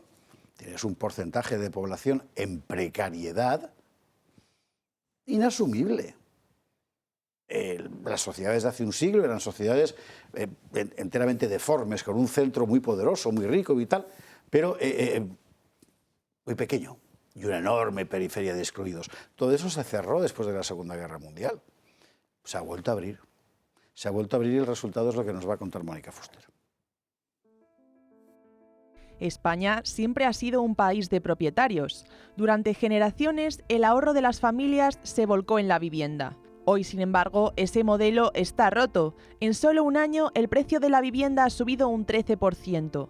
Un hogar medio de 90 metros cuadrados cuesta ya más de 176.000 euros, 24.000 euros más que hace apenas 12 meses. En ciudades como Madrid, Barcelona, Málaga o San Sebastián, pagar una casa consume más de la mitad del sueldo. Esto no es solo una estadística. De media, un español necesitaría dedicar íntegramente su salario durante 8 años para pagar una vivienda. Y eso, en la práctica, significa que muchos ni siquiera lo pueden intentar. Sin embargo, el Gobierno percibe esta situación de otra manera. Hagamos realidad entre todos ese derecho constitucional y no vamos a parar hasta que ese derecho a una vivienda digna y su acceso sea el quinto pilar del estado del bienestar. En estos últimos 7 años hemos hecho bastante. Y por otro lado están los españoles, que opinan algo bastante diferente. Porque yo ahora mismo no me puedo independizar con los precios tan altos que hay. O sea, realmente el precio que hay ahora mismo de una vivienda es un sueldo que yo estoy cobrando ahora mismo en un trabajo. La verdad que son meses de desesperación, de meterte en un zulo, o cómo vamos a vivir aquí, de seguir, buscar y encontrar lo que es miseria. O sea, yo pienso más que en mis hijos, en mis nietos. Mis hijos están situados en sus trabajos, pero mis nietos, la mayor que va a cumplir 16 años y los pequeños 12, lo veo que van a tener muchísimas dificultades. Yo estoy en alquiler y cada vez el precio es más caro. La calefacción nos ha subido, la luz, el agua, así que bastante difícil. Mientras, algunos jóvenes ya solo contemplan una solución. Pues yo en mi caso irme del país al final, porque así no se puede. El impacto va mucho más allá del bolsillo. La vivienda condiciona la natalidad porque sin estabilidad no hay hijos, ni casa propia, ni decisiones a largo plazo. Los sociólogos ya hablan abiertamente de un suicidio demográfico. La emancipación se retrasa indefinidamente. Los jóvenes no son los únicos que comparten piso, también lo hacen adultos de 40 y 50 años. Y es que no es una elección, sino que es la única opción. Esta presión deriva en problemas como la ocupación y la infraocupación, como consecuencia directa de la falta de vivienda, lo que deteriora la seguridad jurídica, sin la cual no hay inversión ni confianza. La gente necesita también una vivienda, eso sí, lo que no estoy de acuerdo también es que las viviendas, pues uno se meta allí y diga esto, aquí estoy, y no haya una ley para defender también los derechos de la gente que tiene sus viviendas, tenga una o tenga 3.000. Al mismo tiempo, se suma que algunos expertos señalan que los jóvenes han perdido la cultura del ahorro. Es lo que se ha perdido, la cultura del ahorro, ¿no? Es verdad que no es solamente porque hayan cambiado el modelo de sociedad ni los tipos de consumo, sino porque los salarios, en una inmensa mayoría, son tan exiguos, son tan justitos, que a la gente prácticamente, sobre todo a los jóvenes, les resulta muy difícil ahorrar, ¿verdad? Y por tanto dicen, no, oye, para ahorrar 100 euros al mes, 1.200 euros al año, esto no es nada, oye, pues venga, viva la vida. Y la otra cultura que no tenemos mucho en España es cultura financiera, ¿no? El trabajo tampoco ofrece una salida clara. Cada vez más personas piden teletrabajar, no para vivir mejor, sino para simplemente poder vivir, para irse fuera de la ciudad, al extrarradio o a zonas rurales donde los precios aún son asumibles. Informes como el FOESA de Cáritas indican que ni los estudios ni el trabajo libran a los españoles de la pobreza, que ya son un 69%. Los jóvenes han sido especialmente afectados por la precariedad y por ese empleo inestable al que nos referíamos. Y los jóvenes han sido especialmente afectados por la imposibilidad de acceder a una vivienda. La parcialidad involuntaria, los falsos autónomos y los bajos salarios han provocado el aumento de trabajadores pobres en las últimas 2 décadas. En resumen, los ricos cada vez son más ricos y los pobres cada vez más pobres. La vivienda ya no es un problema habitacional, es el eje de todos los demás, porque afecta a la natalidad, a la autonomía, al trabajo y a la sociedad. En definitiva, un problema que condiciona el presente y bloquea el futuro. ¿Y sabe usted lo que significa esto? Significa aquello que decían los punkis de hace, que eran los 70, ¿no? 70, 80. No future. Qué bien, qué bonito future. Sí, porque si digo futuro y luego se me ríen. No, future. Ya. Future. Que no hay futuro. Y usted sabe lo que es. Usted imagine, usted póngase que es tan boomer como yo, ¿no? O incluso como Julio. y póngase en que tiene 25 años. Póngase. Y no va a saber lo que puede ser de su vida porque todo va a ser malo. Pero que va a ser es terrorífico. Pero que va a ser de su vida, seguro. De su vida, fijo. Bueno, va bien de bajada. Claro, o sea, es atroz. Bueno, esto pasa en todas partes. En España de forma más acusada por nuestros propios pecados. Pero en toda Europa es así. Y el mismo fenómeno y la misma realidad demográfica, además. La gente no tiene hijos porque no puede y además porque hay 2 generaciones seguidas, 3, a las que se les ha dicho que no quiera. ¿A dónde vas? Pues es el final. O sea que hay que despertar, aunque sea bofetadas. Porque si no... Ya sabes mi tesis de por qué no hemos tenido hijos. Bueno, no serás tú, ni yo. Pero bueno, no, ni Alejandra, ni tú pero ni yo. Pero en fin, no, pero... no hemos tenido hijos porque se podía solucionar los problemas de otra manera. Ya, pero eso es otra cuestión. Por cierto, claro. ¿sabe usted? Esto es, lo dejo ahí para otro día. Eso lo vamos a hacer un día un programa solo peleándonos, Julio y yo, sobre la cuestión. Al final, el aborto ha servido para que la mujer se convierta en el ejército de reserva del capitalismo a partir de los 70. Yo no estaba hablando. Es lo que dice Patrick Wilson y es exactamente eso. No estaba hablando del aborto. Ya lo sé, pero yo te voy a... Pero bueno, en la desposesión estamos. Y esto es un fenómeno que va mucho más allá de políticos y de sus discursos y de Pilar Alegría bailando el hula hop, o lo que bailare. Por eso la gente más joven está fuera del sistema. Porque lo que ve es esto. ¿Qué más le da Coldo? Que le da igual. Lo que ve es que su mundo ya no es suyo. Es que a la gente le dices como en el 78, ¿reforma o ruptura? Dice, ruptura, claro. Ruptura. En el 78 todavía todo el mundo quería solo reforma, porque reforma. Ahora preguntas a la gente y te dice, ¿reforma de qué? Yo es que creo que es algo bastante simple, pero durante muchos años, ¿no? Hemos asistido de forma sistémica, constante, en los medios, en la narrativa, en los discursos políticos. Me agota. Así, no tengo otra expresión, me agota el escuchar las políticas de interrupción del embarazo cuando no hay una política de apoyo a la familia en absoluto.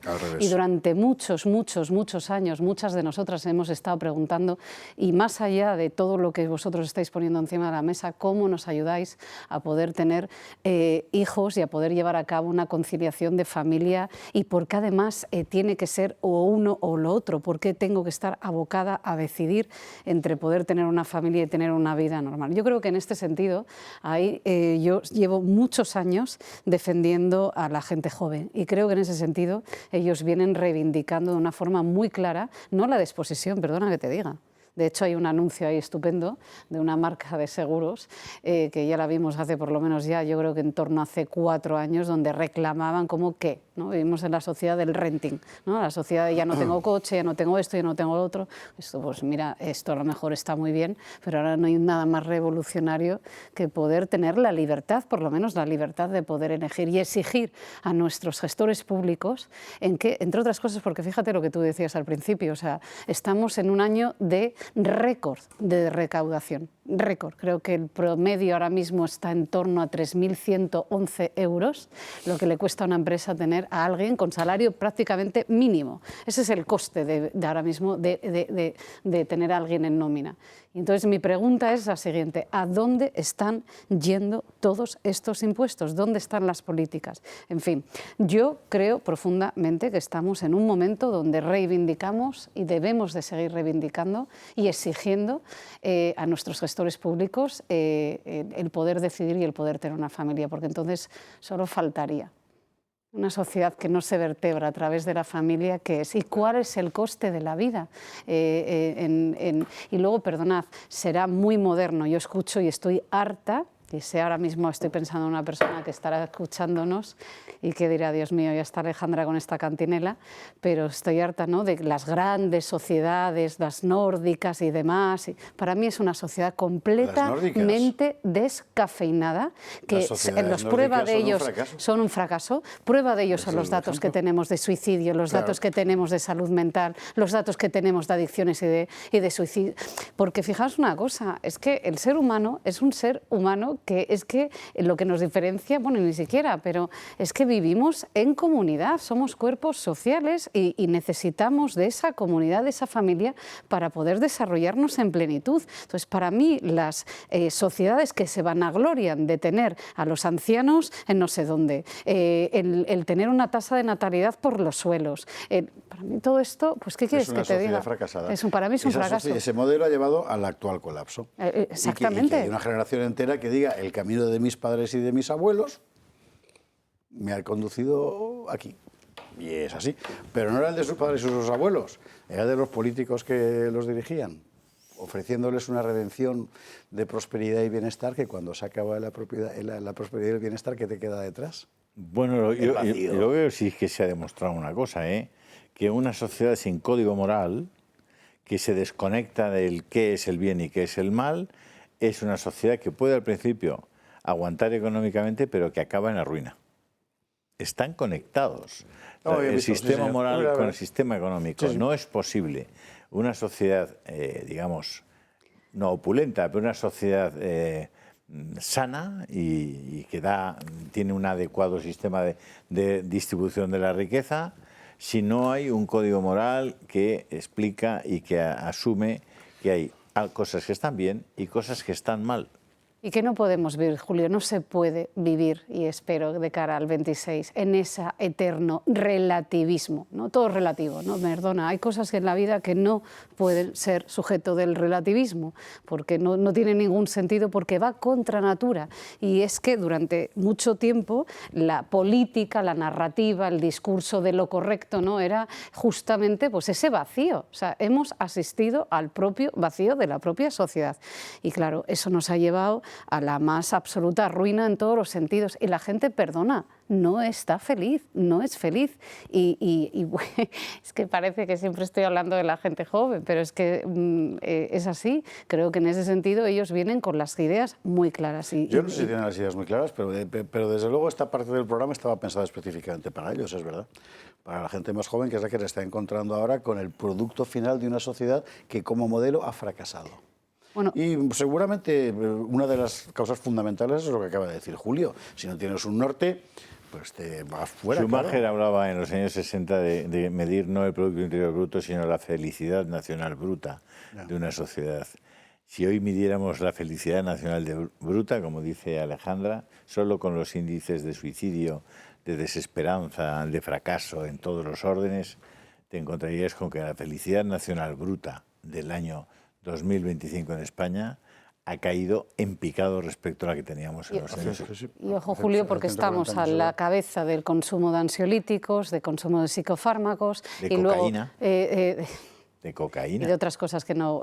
y muy brevemente, también decir una cosa. Bueno, pues no sé, ¿vale? Te tomo la palabra. Oye, pues no lo sé si la gente joven viene... ¿no? Venga, vamos a tomarlo un momento. Pues a lo mejor la gente no viene con las cosas tan claras. Pero ¿y dónde está ese esfuerzo que antes existía de una generación a otra, de dejar un legado, de dejar un espacio de esperanza, de dejar un compromiso, de tener una solidaridad que yo no me canso de reclamarlo también, porque ese desgranaje, ¿no? Y esa falta de vertebración unos con los otros, que para mí es parte de esa política de vacío y de relativismo, pues francamente creo que tampoco nos lleva a ningún sitio. Y ya por último, creo que claro, en ese sentido requiere un esfuerzo, y a lo mejor eso en una sociedad 100% hedonista y de gestos vacíos, pues que claro, es que me da mucha pereza, pero esa pereza me temo que no nos lleva a la felicidad. Estamos un poco, a mí me recuerda a los esquemas cuando Sartre escribe el famoso L'être et le néant, ser y nada, y que describe al ser humano como una pasión inútil, un ser para la nada, ¿no? Muchos coetáneos nuestros hoy creen que son seres para la nada. Absolutamente. Si asumes esa antropología, esa forma y esa cosmología, es muy complicado salir del asunto. Convertirás en nada todo lo que tocas. Un ser para la nada es un ser, como decía el barón Münchhausen, que se coge a su propio cabello y se levanta a sí mismo. El célebre bootstrap del barón de Münchhausen, es una historia fantástica. Bueno, pero esto lo vamos a contar Otro día. Es que, no, pero hablar un poco de temas de fondo, porque es que si no, hablar de Ábalos. Pues no hemos, creo que hemos mencionado Ábalos 3 veces en todo el programa, ¿eh? Porque todo lo que estamos tocando digo si tal. Son temas de... El día 8 va al Congreso, interesante. Sí, no hemos contado. Bueno, y ahora la cuestión es... Al Senado, va. Esa gente que dice que tenemos que ir a la guerra para defender esta sociedad. ¿De verdad? Porque es lo que llevan contándonos, ¿qué? 2 años largos. Todos, ¿eh? O sea, la OTAN, la Unión Europea, que ahora resulta que son lo mismo, mire usted por dónde. ¿De verdad? ¿Porque Rusia nos ataca? ¿Que nos ataca? Es impresionante porque están tratando de convencer a todo el mundo de que la realidad no es lo que ven sus ojos, sino lo que nos dicen ellos. Lo que nos dice, por ejemplo, un señor que se llama Mandon, y tiene gracia porque es general, que es el jefe de Estado Mayor de francés, que era, por cierto... Mandon. Mandon, sí.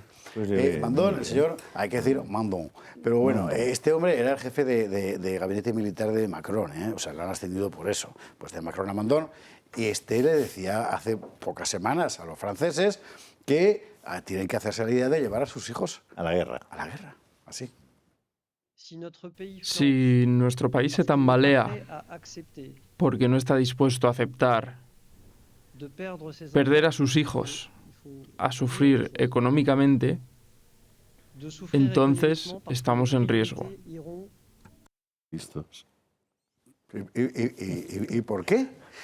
Esto a nosotros puede parecernos una cosa lejana. Bueno, en Francia, donde el ejército es muy importante y es un país mucho más poderoso que España militarmente, en todo caso porque tiene fuerza de choque nuclear, nosotros no, había una doctrina desde los tiempos de Gaulle, que era de que si hay que ir a una guerra, que sea nuestra guerra. Y uno de los últimos jefes de Estado Mayor, apartado, que es el general de Villiers, de la misma familia que tu amigo Philippe de Villiers, lo ha dicho con toda claridad. Es decir, ¿esto qué es? Vamos a hacer la guerra para otro. ¿Para quién? Es una pregunta que se le podría hacer al nuevo secretario general de la OTAN, que es un señor que se llama Mark Rutte y que es holandés y que se expresa en los mismos términos inequívocos. La próxima gran guerra en territorio de la OTAN y preservar nuestro modo de vida. Esto requiere ser más rápidos y más fieros. Es momento de cambiar a una mentalidad de guerra y potenciar la producción y el gasto en defensa. Y una guerra, decía en otra intervención, como la que vivieron nuestros abuelos. Se está refiriendo a la Segunda Guerra Mundial. Lo prodigioso es que uno mira el horizonte y dice, pero ¿qué guerra? O sea, ¿de qué guerra está hablando este hombre? Porque no hay. Porque no hay. Porque todo este follón se ha organizado por un país que no es de la Unión Europea, porque la Unión Europea no quiso que entrara, que es Ucrania, y que no es de la OTAN, porque en su momento Estados Unidos aceptó que no entrara, luego cambió, que es Ucrania. Y aquí, ¿qué es exactamente lo que se está jugando? ¿Y con la vida de quién? Porque los que están más cerca, véase Hungría, lo tienen mucho más claro. Lo contaba Víctor Orbán hace pocas horas, vamos a verlo. ¿Quién ha querido la guerra hasta ahora? Algunos políticos europeos han querido la guerra pensando que un país con armas nucleares puede ser derrotado mediante una guerra convencional. Además, quienes fabrican armas siempre quieren la guerra o algún tipo de conflicto armado. Se trata de los fabricantes de armas. Y ahora ha aparecido un tercero. Ahora los banqueros también quieren que continúe. Porque, de lo contrario, ¿cómo van a recuperar su dinero? Solo pueden recuperar su dinero si Rusia es derrotada militarmente. Así es como encaja todo. Por eso quiero decirles a todos que no confíen en que los políticos europeos sean lo suficientemente sensatos como para no arrastrarnos a una guerra. No son lo suficientemente sensatos para eso. Los únicos en los que se puede confiar son los pueblos europeos. Yo no lo diría mejor, de hecho lo diría mucho peor. Pero me parece que es, en fin... Es el político más lúcido que hay en este momento, no sé si en el mundo, porque no conozco a todos. Pero las cosas que dice Orbán son muy complicadas de rebatir. Dice las cosas con una naturalidad, con una contundencia, con una racionalidad incontrovertibles. Me encanta Orbán, la verdad. Y es verdad, además, lo que dice es Ya te digo, no le puedes llevar la contraria porque te da con un mazo de razón que flipas, señor Orbán.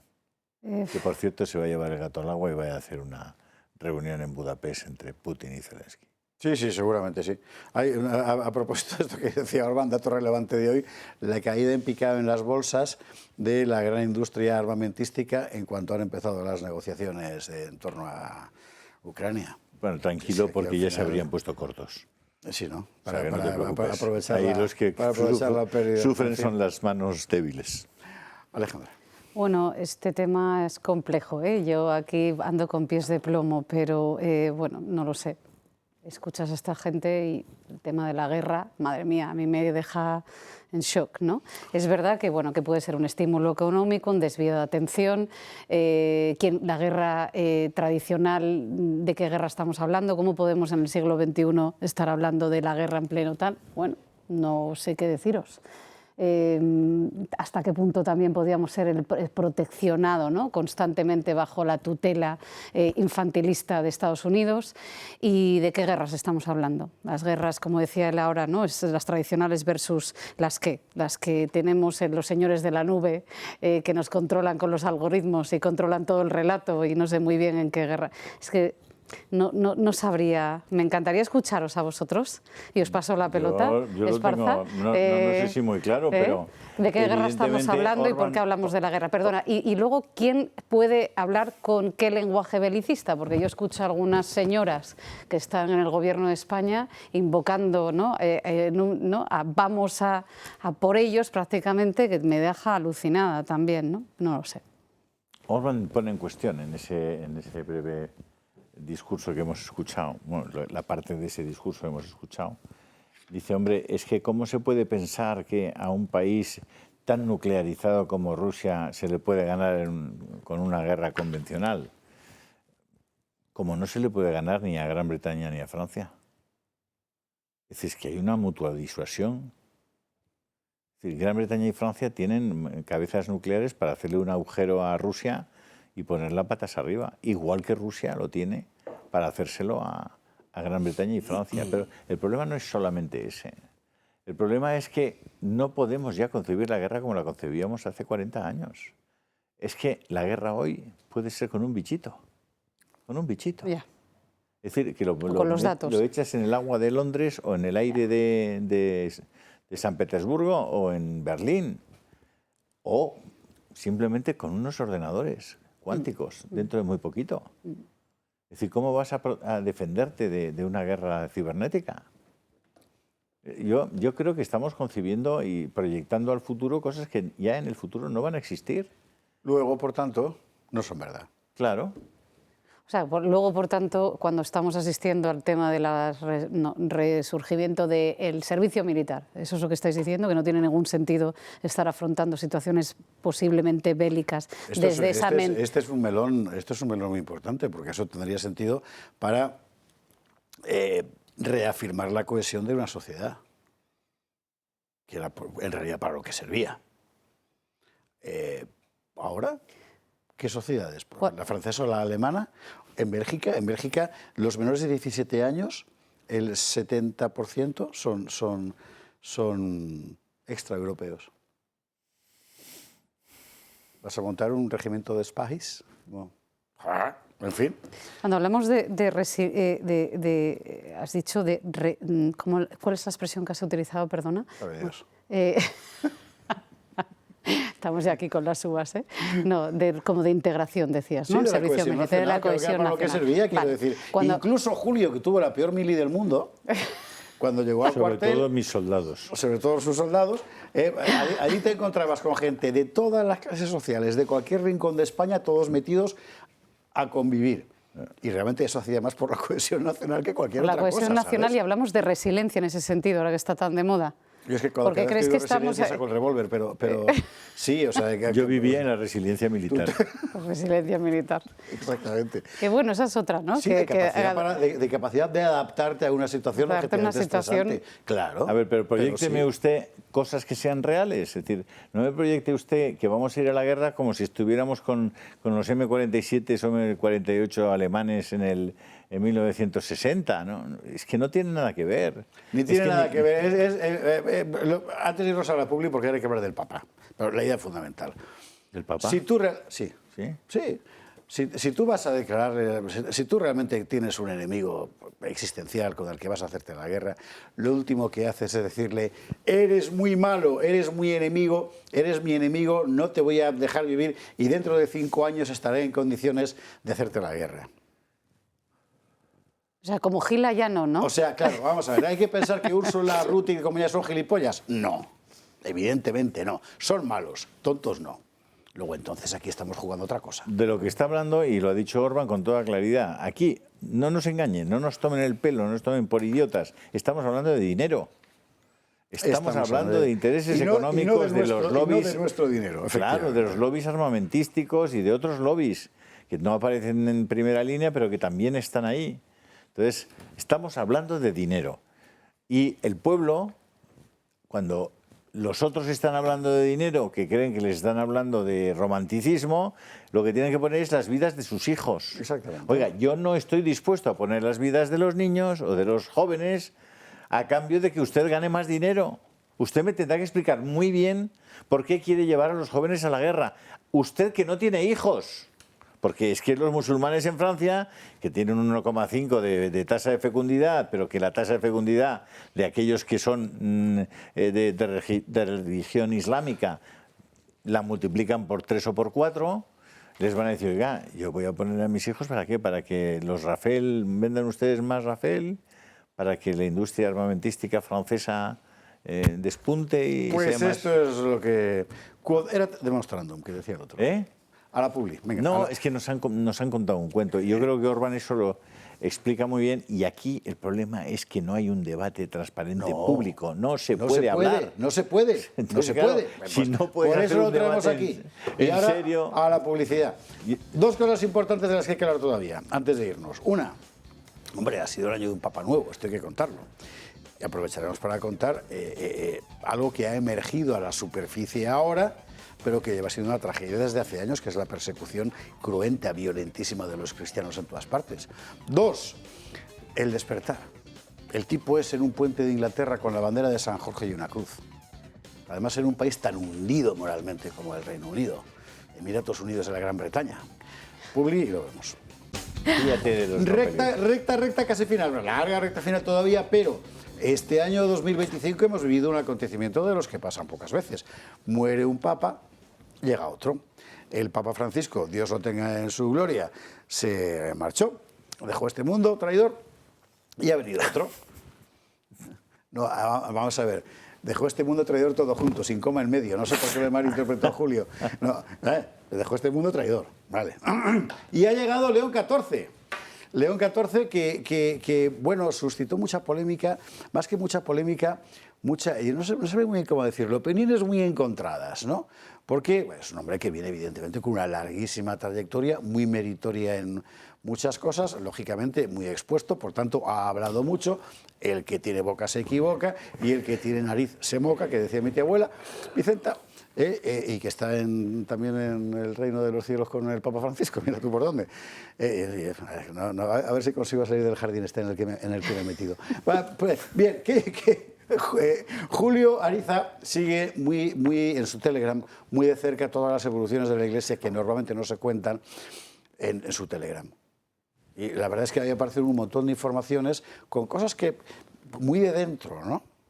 Que no tiene nada que ver con lo que puede contar aquí la cadena de la Conferencia Episcopal y del PP. Las cosas de verdad. A ti porque tú lo has seguido mucho más que yo. O sea, a mí si me preguntas por Prevost, lo que me llega siempre es contradictorio. Eso no es bueno. No es bueno, es malísimo. Que lleguen cosas contradictorias. A ver, es que juzgar las cosas desde fuera o a las personas desde fuera sin tener toda la información, yo creo que es muy arriesgado, ¿no? Y en el caso del Papa, muchísimo más. Hay que andar con pies de plomo, ¿no? Yo sí que aspiraba a que el Santo Padre cambiara inmediatamente al prefecto para la Congregación de la Doctrina de la Fe, el tal Tucho, porque las obras de Tucho son verdaderamente anticatólicas en muchos aspectos. Y por tanto, el que ocupara una posición tan importante dentro del gobierno de la Iglesia como doctrina de la fe, que siga siendo el señor Tucho o Trucho, me parece que se llama Fernández, ¿no? Tucho Fernández. Tucho Fernández. Es que claro, yo solo me entero por tu Telegram. Esa ha sido una cosa para mí desconcertante. Como ha sido muy desconcertante la actuación del gobierno de la Iglesia, probablemente de los asesores del propio Papa, que al mismo tiempo que abrían la Puerta Santa para que entraran 1.200 activistas LGTB con una cruz rodeada por la bandera LGTB, cosa que era absolutamente impensable y que desde luego ni con Benedicto ni con Juan Pablo II hubiera ocurrido jamás en el Vaticano, al mismo tiempo el Papa estaba en su agenda oficial, lo que tenía era ni una referencia a ese jubileo homosexual, sino una referencia al jubileo de las familias, que era a quien estaba recibiendo. Es decir, ese doble envío de mensajes contradictorios a mí, en cierta manera, me ha desconcertado. Sin embargo, en todo lo que hace referencia a los temas, de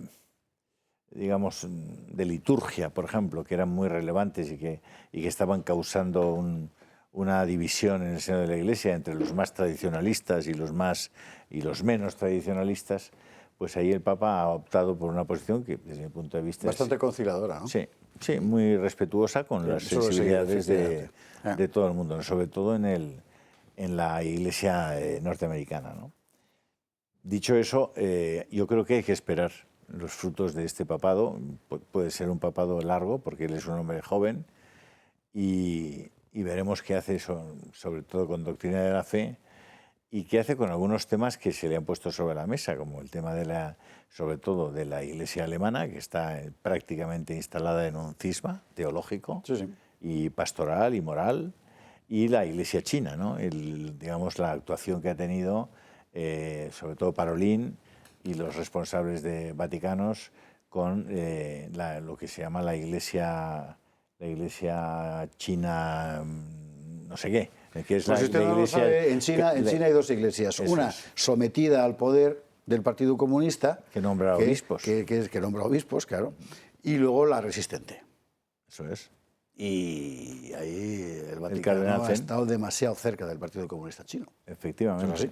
Y luego la sorpresa también, porque no hay una verdadera pelea, una batalla pública en defensa de los cristianos que están siendo y han sido masacrados en Siria, en Nigeria. Cuestión a la que vamos a ir de inmediato, efectivamente, porque es que es muy importante también. Antes, Alejandra. Nada, brevemente, yo cuando veíamos la escaleta y pensaba también, ¿no? Porque yo lo cogí con muchas ganas, verdaderamente estaba pensando hoy, ¿qué es lo que ha pasado durante todos estos meses? ¿Dónde están los inicios? Digo, bueno, a lo mejor es que es muy temprano todavía para entrar en valoraciones y debemos dejarle madurar. Yo sí que creo que es un momento, un contexto que deberíamos buscar esas respuestas más contundentes, es mi pequeña opinión. Pero bueno, también celebro las grandes convocatorias juveniles. Hemos visto arrasar este año a la gente joven. El jubileo que vimos fue precioso y, bueno, nunca mejor dicho, ¿no? Tengo mucha fe en ese movimiento y en ese resurgir. Pero sí que es verdad que estoy a la espera de ver mayores pasos más contundentes. A una norma que tenía Juan Pablo II cuando decía: Dios sabe más. Eso no falla nunca, efectivamente. Claro, en fin. Que, por cierto, a lo mejor viene de visita, ¿no? Decían que venía de... Viene a Madrid y a Barcelona. En el 26. En fin, veremos. Bueno, introducía, Julio, el asunto de los cristianos perseguidos. Para nosotros es importantísimo. Dedicamos aquí especialmente un programa sobre eso que condujo admirablemente Alba Vila y es una cuestión clave. Objetivamente es muy buena noticia que por fin eso haya emergido, porque esto no es de ahora, lleva años pasando. Bueno, ¿recuerda usted cómo presentaba Alba el programa este especial? Así. 12 cristianos morirán hoy por su fe, 12 personas serán asesinadas simplemente por creer en Jesús. Estamos hablando del mayor genocidio del mundo, de la masacre más silenciada de la historia. Según la lista mundial de persecución 2025, 4.776 cristianos fueron asesinados el año pasado. 4.776. En un planeta que presume de derechos humanos, de pluralidad, de progreso, todavía hay hombres, mujeres y niños que mueren por rezar. Hay un país donde esta tragedia se convierte en rutina: Nigeria. Allí el genocidio no es una palabra de debate, sino una realidad diaria. Más de 7.000 cristianos asesinados entre enero y agosto desde ese mismo año. 7.000 vidas apagadas por la fe. Y mientras tanto, silencio en Europa. Nos llamamos la sociedad más libre de la historia, nunca antes tan libre, pero tal vez nunca tan cautivos del miedo a parecer políticamente incorrectos. Si fuéramos realmente libres, esto estaría en las portadas, se debatiría en los parlamentos, nos dolería a todos. Las aldeas arden, los niños son raptados, las iglesias reducidas a cenizas. Y aquí se celebran congresos sobre la tolerancia, discursos sobre la empatía y la diversidad. Pero cuando se trata de defender a los que mueren por su fe, la empatía se desvanece. Los verdugos tienen además nombre propio: Boko Haram, las milicias Fulani, el Estado Islámico de África Occidental. Y sin embargo, nadie parece mirar hacia Nigeria. Una comodidad disfrazada de virtud. El dolor del silencio es el más cruel de todos, y ese silencio, no el de las víctimas, sino el nuestro, revela la decadencia moral de Occidente. El mayor genocidio del mundo es contra los cristianos. En Corea del Norte, fíjense en este dato, entre 50.000 y 70.000 están encarcelados por practicar su fe. En Pakistán, Irán, Afganistán e India, la persecución crece cada año. Y también en Europa. Profanaciones, incendios, amenazas, agresiones, una violencia cultural y mediática, también ideológica, que golpea los cimientos de lo que somos, porque todo, la dignidad humana, la libertad, la igualdad, nace de esos valores que hoy despreciamos. Quizás ha llegado la hora de una revolución de fe, de una revolución de valentía, porque se está librando la batalla más antigua del mundo, la del bien contra el mal. Y cuando se calla ante el sufrimiento de los inocentes, se empieza a perderlo todo.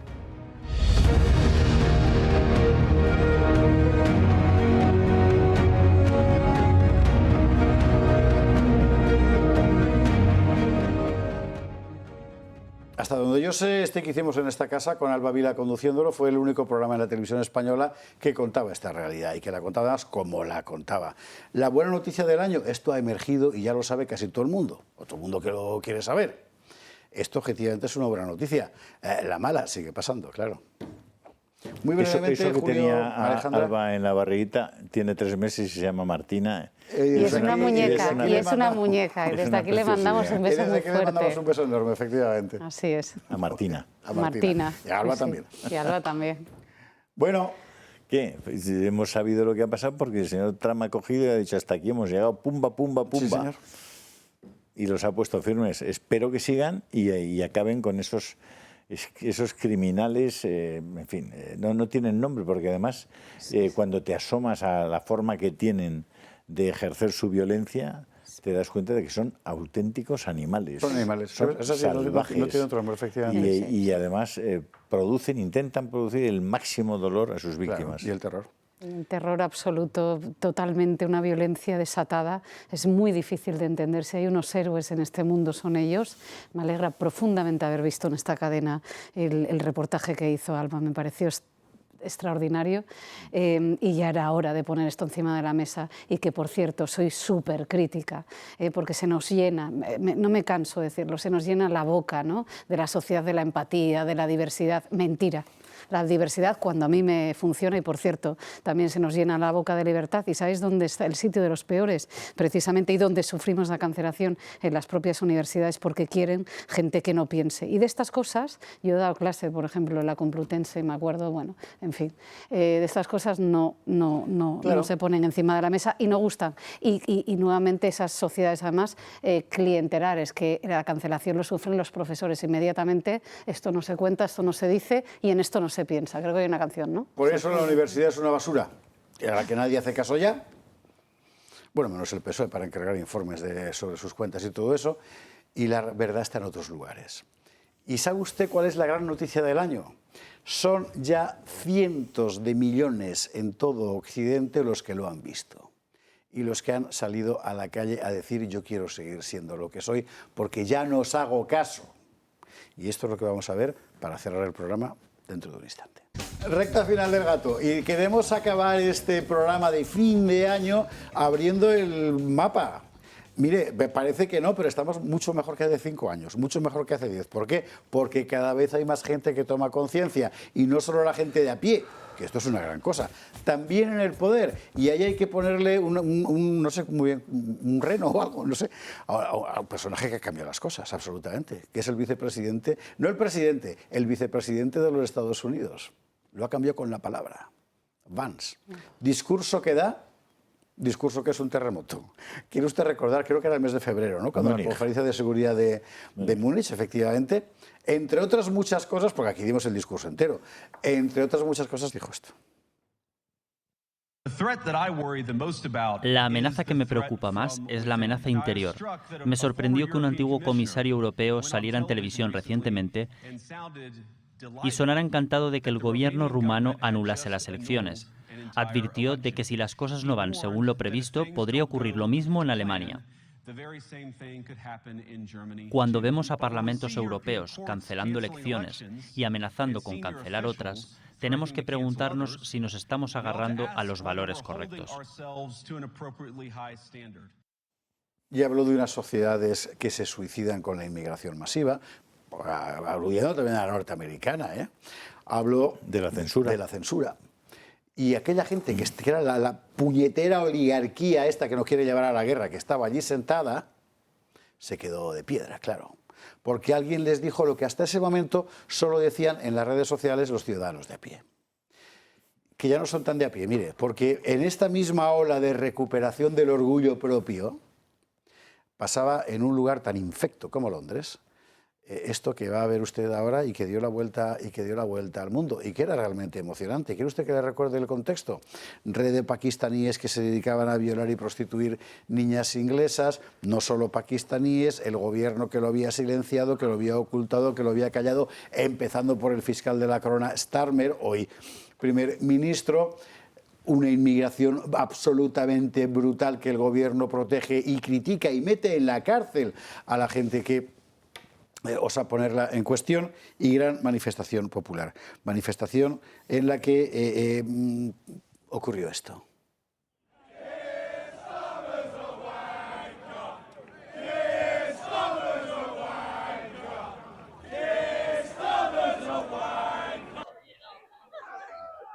Mire usted que yo soy poco partidario de la pérfida Albión, pero objetivamente la imagen es emocionante. O sea, coge un tío, se sube a un león con la bandera de Inglaterra, que es como la de Huesca, que es la de San Jorge, y una cruz.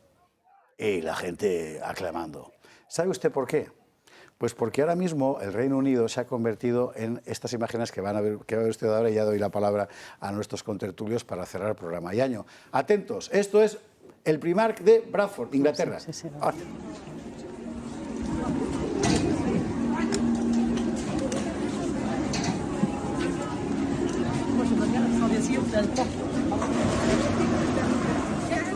Apertura de rebajas en un gran almacén, he dicho el nombre, no pasa nada, en Bradford, Inglaterra. Repito, Bradford, Inglaterra, repito, Bradford, Inglaterra. O sea, ¿nos han robado nuestros países? No se trata de que gente de fuera no pueda venir y tal, por supuesto que sí. No, de lo que se trata es de que nos están vaciando deliberadamente. Y ahora se toma conciencia de eso, y es una gran cosa. Amortizar el coste de la ropa para una islámica de estas que lleva todo tapado. Que lleva tanta cosa, que es decir. Sí, yo creo que tiene que enseñárselo muchas veces a su marido, ¿eh? Sí, ¿no? Que te va a costar cada cosa que te pongas. Cada capa de tal. Sí. Bueno. Sí. No, hemos decidido suicidarnos, o hemos decidido que las culturas que nos visitan son superiores a la nuestra. Si no, no se puede entender. Y hemos decidido que podíamos compatibilizar esa defensa ultranza de los derechos humanos con la defensa ultranza de que entren aquellos que no respetan los derechos humanos. Entonces, es todo muy paradójico. Y han entrado y no respetan los derechos humanos. Pero es que Europa había cancelado las elecciones rumanas, como habéis explicado. Y es que Europa le había advertido a Meloni y la señora von der Leyen que si no ganaba quien tenía que ganar, que se las vería con ella. Y a los alemanes también se lo llegó a decir, una exministra alemana como von der Leyen. O sea, es que no respetan absolutamente nada. Y pretenden que Europa se siga construyendo sobre el mismo modelo. Es imposible. Es imposible, e insisto, la buena noticia es que ese hemos, que decía Julio, ese sujeto, ya son solo los que mandan. Y cada vez más gente de a pie ha tomado conciencia de que hay algo hay que rectificar. ¿Qué está siendo la palabra clave de la noche? Rectificar. Alejandra. Bueno, y la balanza, porque lo vimos el máximo exponente en los Juegos Olímpicos de París, es que es una distorsión. Absolutamente, de sí, lo, está muy bien traído. aparte, vamos a ver, es que es como retorcer y retorcer, y voy a volverlo a repetir, y volver a retorcer. ¿No? Que es complicado, ¿sabes? O sea, es que hay que ser complicados. Entonces llega un punto que el desequilibrio ha sido tan grande, y estábamos yo, sabéis que siempre tengo que mencionar mi tierra, para los que no me conocen, que soy asturiana, el carro, ¿verdad?, delante de los bueyes, y entonces llega un punto en el que ese desequilibrio pues no nos está llevando a ningún sitio, y ese despertar, que para mí es una absoluta fuente de esperanza. Y luego os voy a decir una cosa, esto no solamente lo que estamos viendo con la bandera y con lo que estaba comentando Esparza, sino también os digo, hay libros ya, académicamente vienen filósofos trabajando en ello, porque la sociedad del vacío, el cansancio tan brutal que hemos asistido con toda la sociedad digital,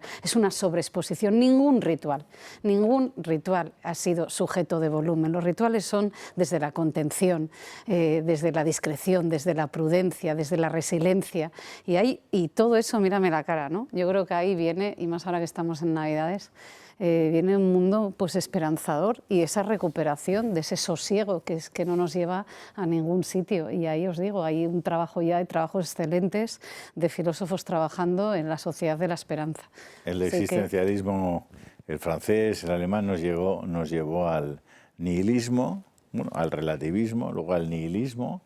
Ese hombre, como decía Sartre, ese ser para la nada, esa pasión inútil, nos ha llevado al vacío, el vacío total, y nos ha engullido, y estamos buscando pues, la verdadera referencia del ser humano, que es para qué está aquí, quién le ha puesto aquí y para qué.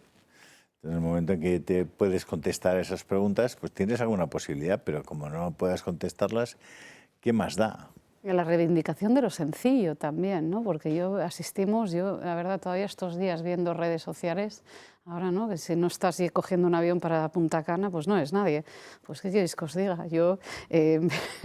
¿No? La famosa langosta encima de la mesa. Hay muchas formas de disfrutar y tenemos que reivindicar ese valor. Y ahí es donde encontraremos el sentido de la felicidad y el sentido de la existencia. Y no por eso no nos gustan las langostas en esta mesa, ojo, nos encantan. Sí, pero desde que rompimos con el sindicato ya no hay aquí nada de todo eso. Señores, que nos queda 1 minuto y medio de programa. Muchas gracias por acompañarnos en este último Gato del año. El viernes volveremos con el Gato al agua, además formato húsares con nuestros plumeros y todas esas cosas. Y el mensaje de hoy era, hemos pasado el año que hemos pasado, que nos ha pasado de todo, y lo terminamos con una enorme ventana abierta, más grande que en ningún año anterior, porque hay cada vez más gente que ha tomado conciencia, cada vez más honda, de que hay que hacer una rectificación cada vez más grande. Y es exactamente eso lo que anima a esta casa. Para los segundos que nos quedan, un abrazo enorme, cariñosísimo a todos los que nos habéis estado ayudando a que esa ventana permanezca abierta. A todos los amigos del club y a todos los que sin estar en el club habéis contribuido a que... Bueno, mañana por la mañana toda donación hecha al club de amigos será desgravada en 6 meses en el impuesto, en los impuestos de la renta. Es decir, tenéis una oportunidad de hacer mañana vuestra pequeña contribución, una transferencia al club de amigos. Y si nuestros compañeros pueden poner los números de cuenta corriente... Que ahí están puestos. Genial. Don Julio Eriza, doña Alejandra Nuño, feliz año viejo.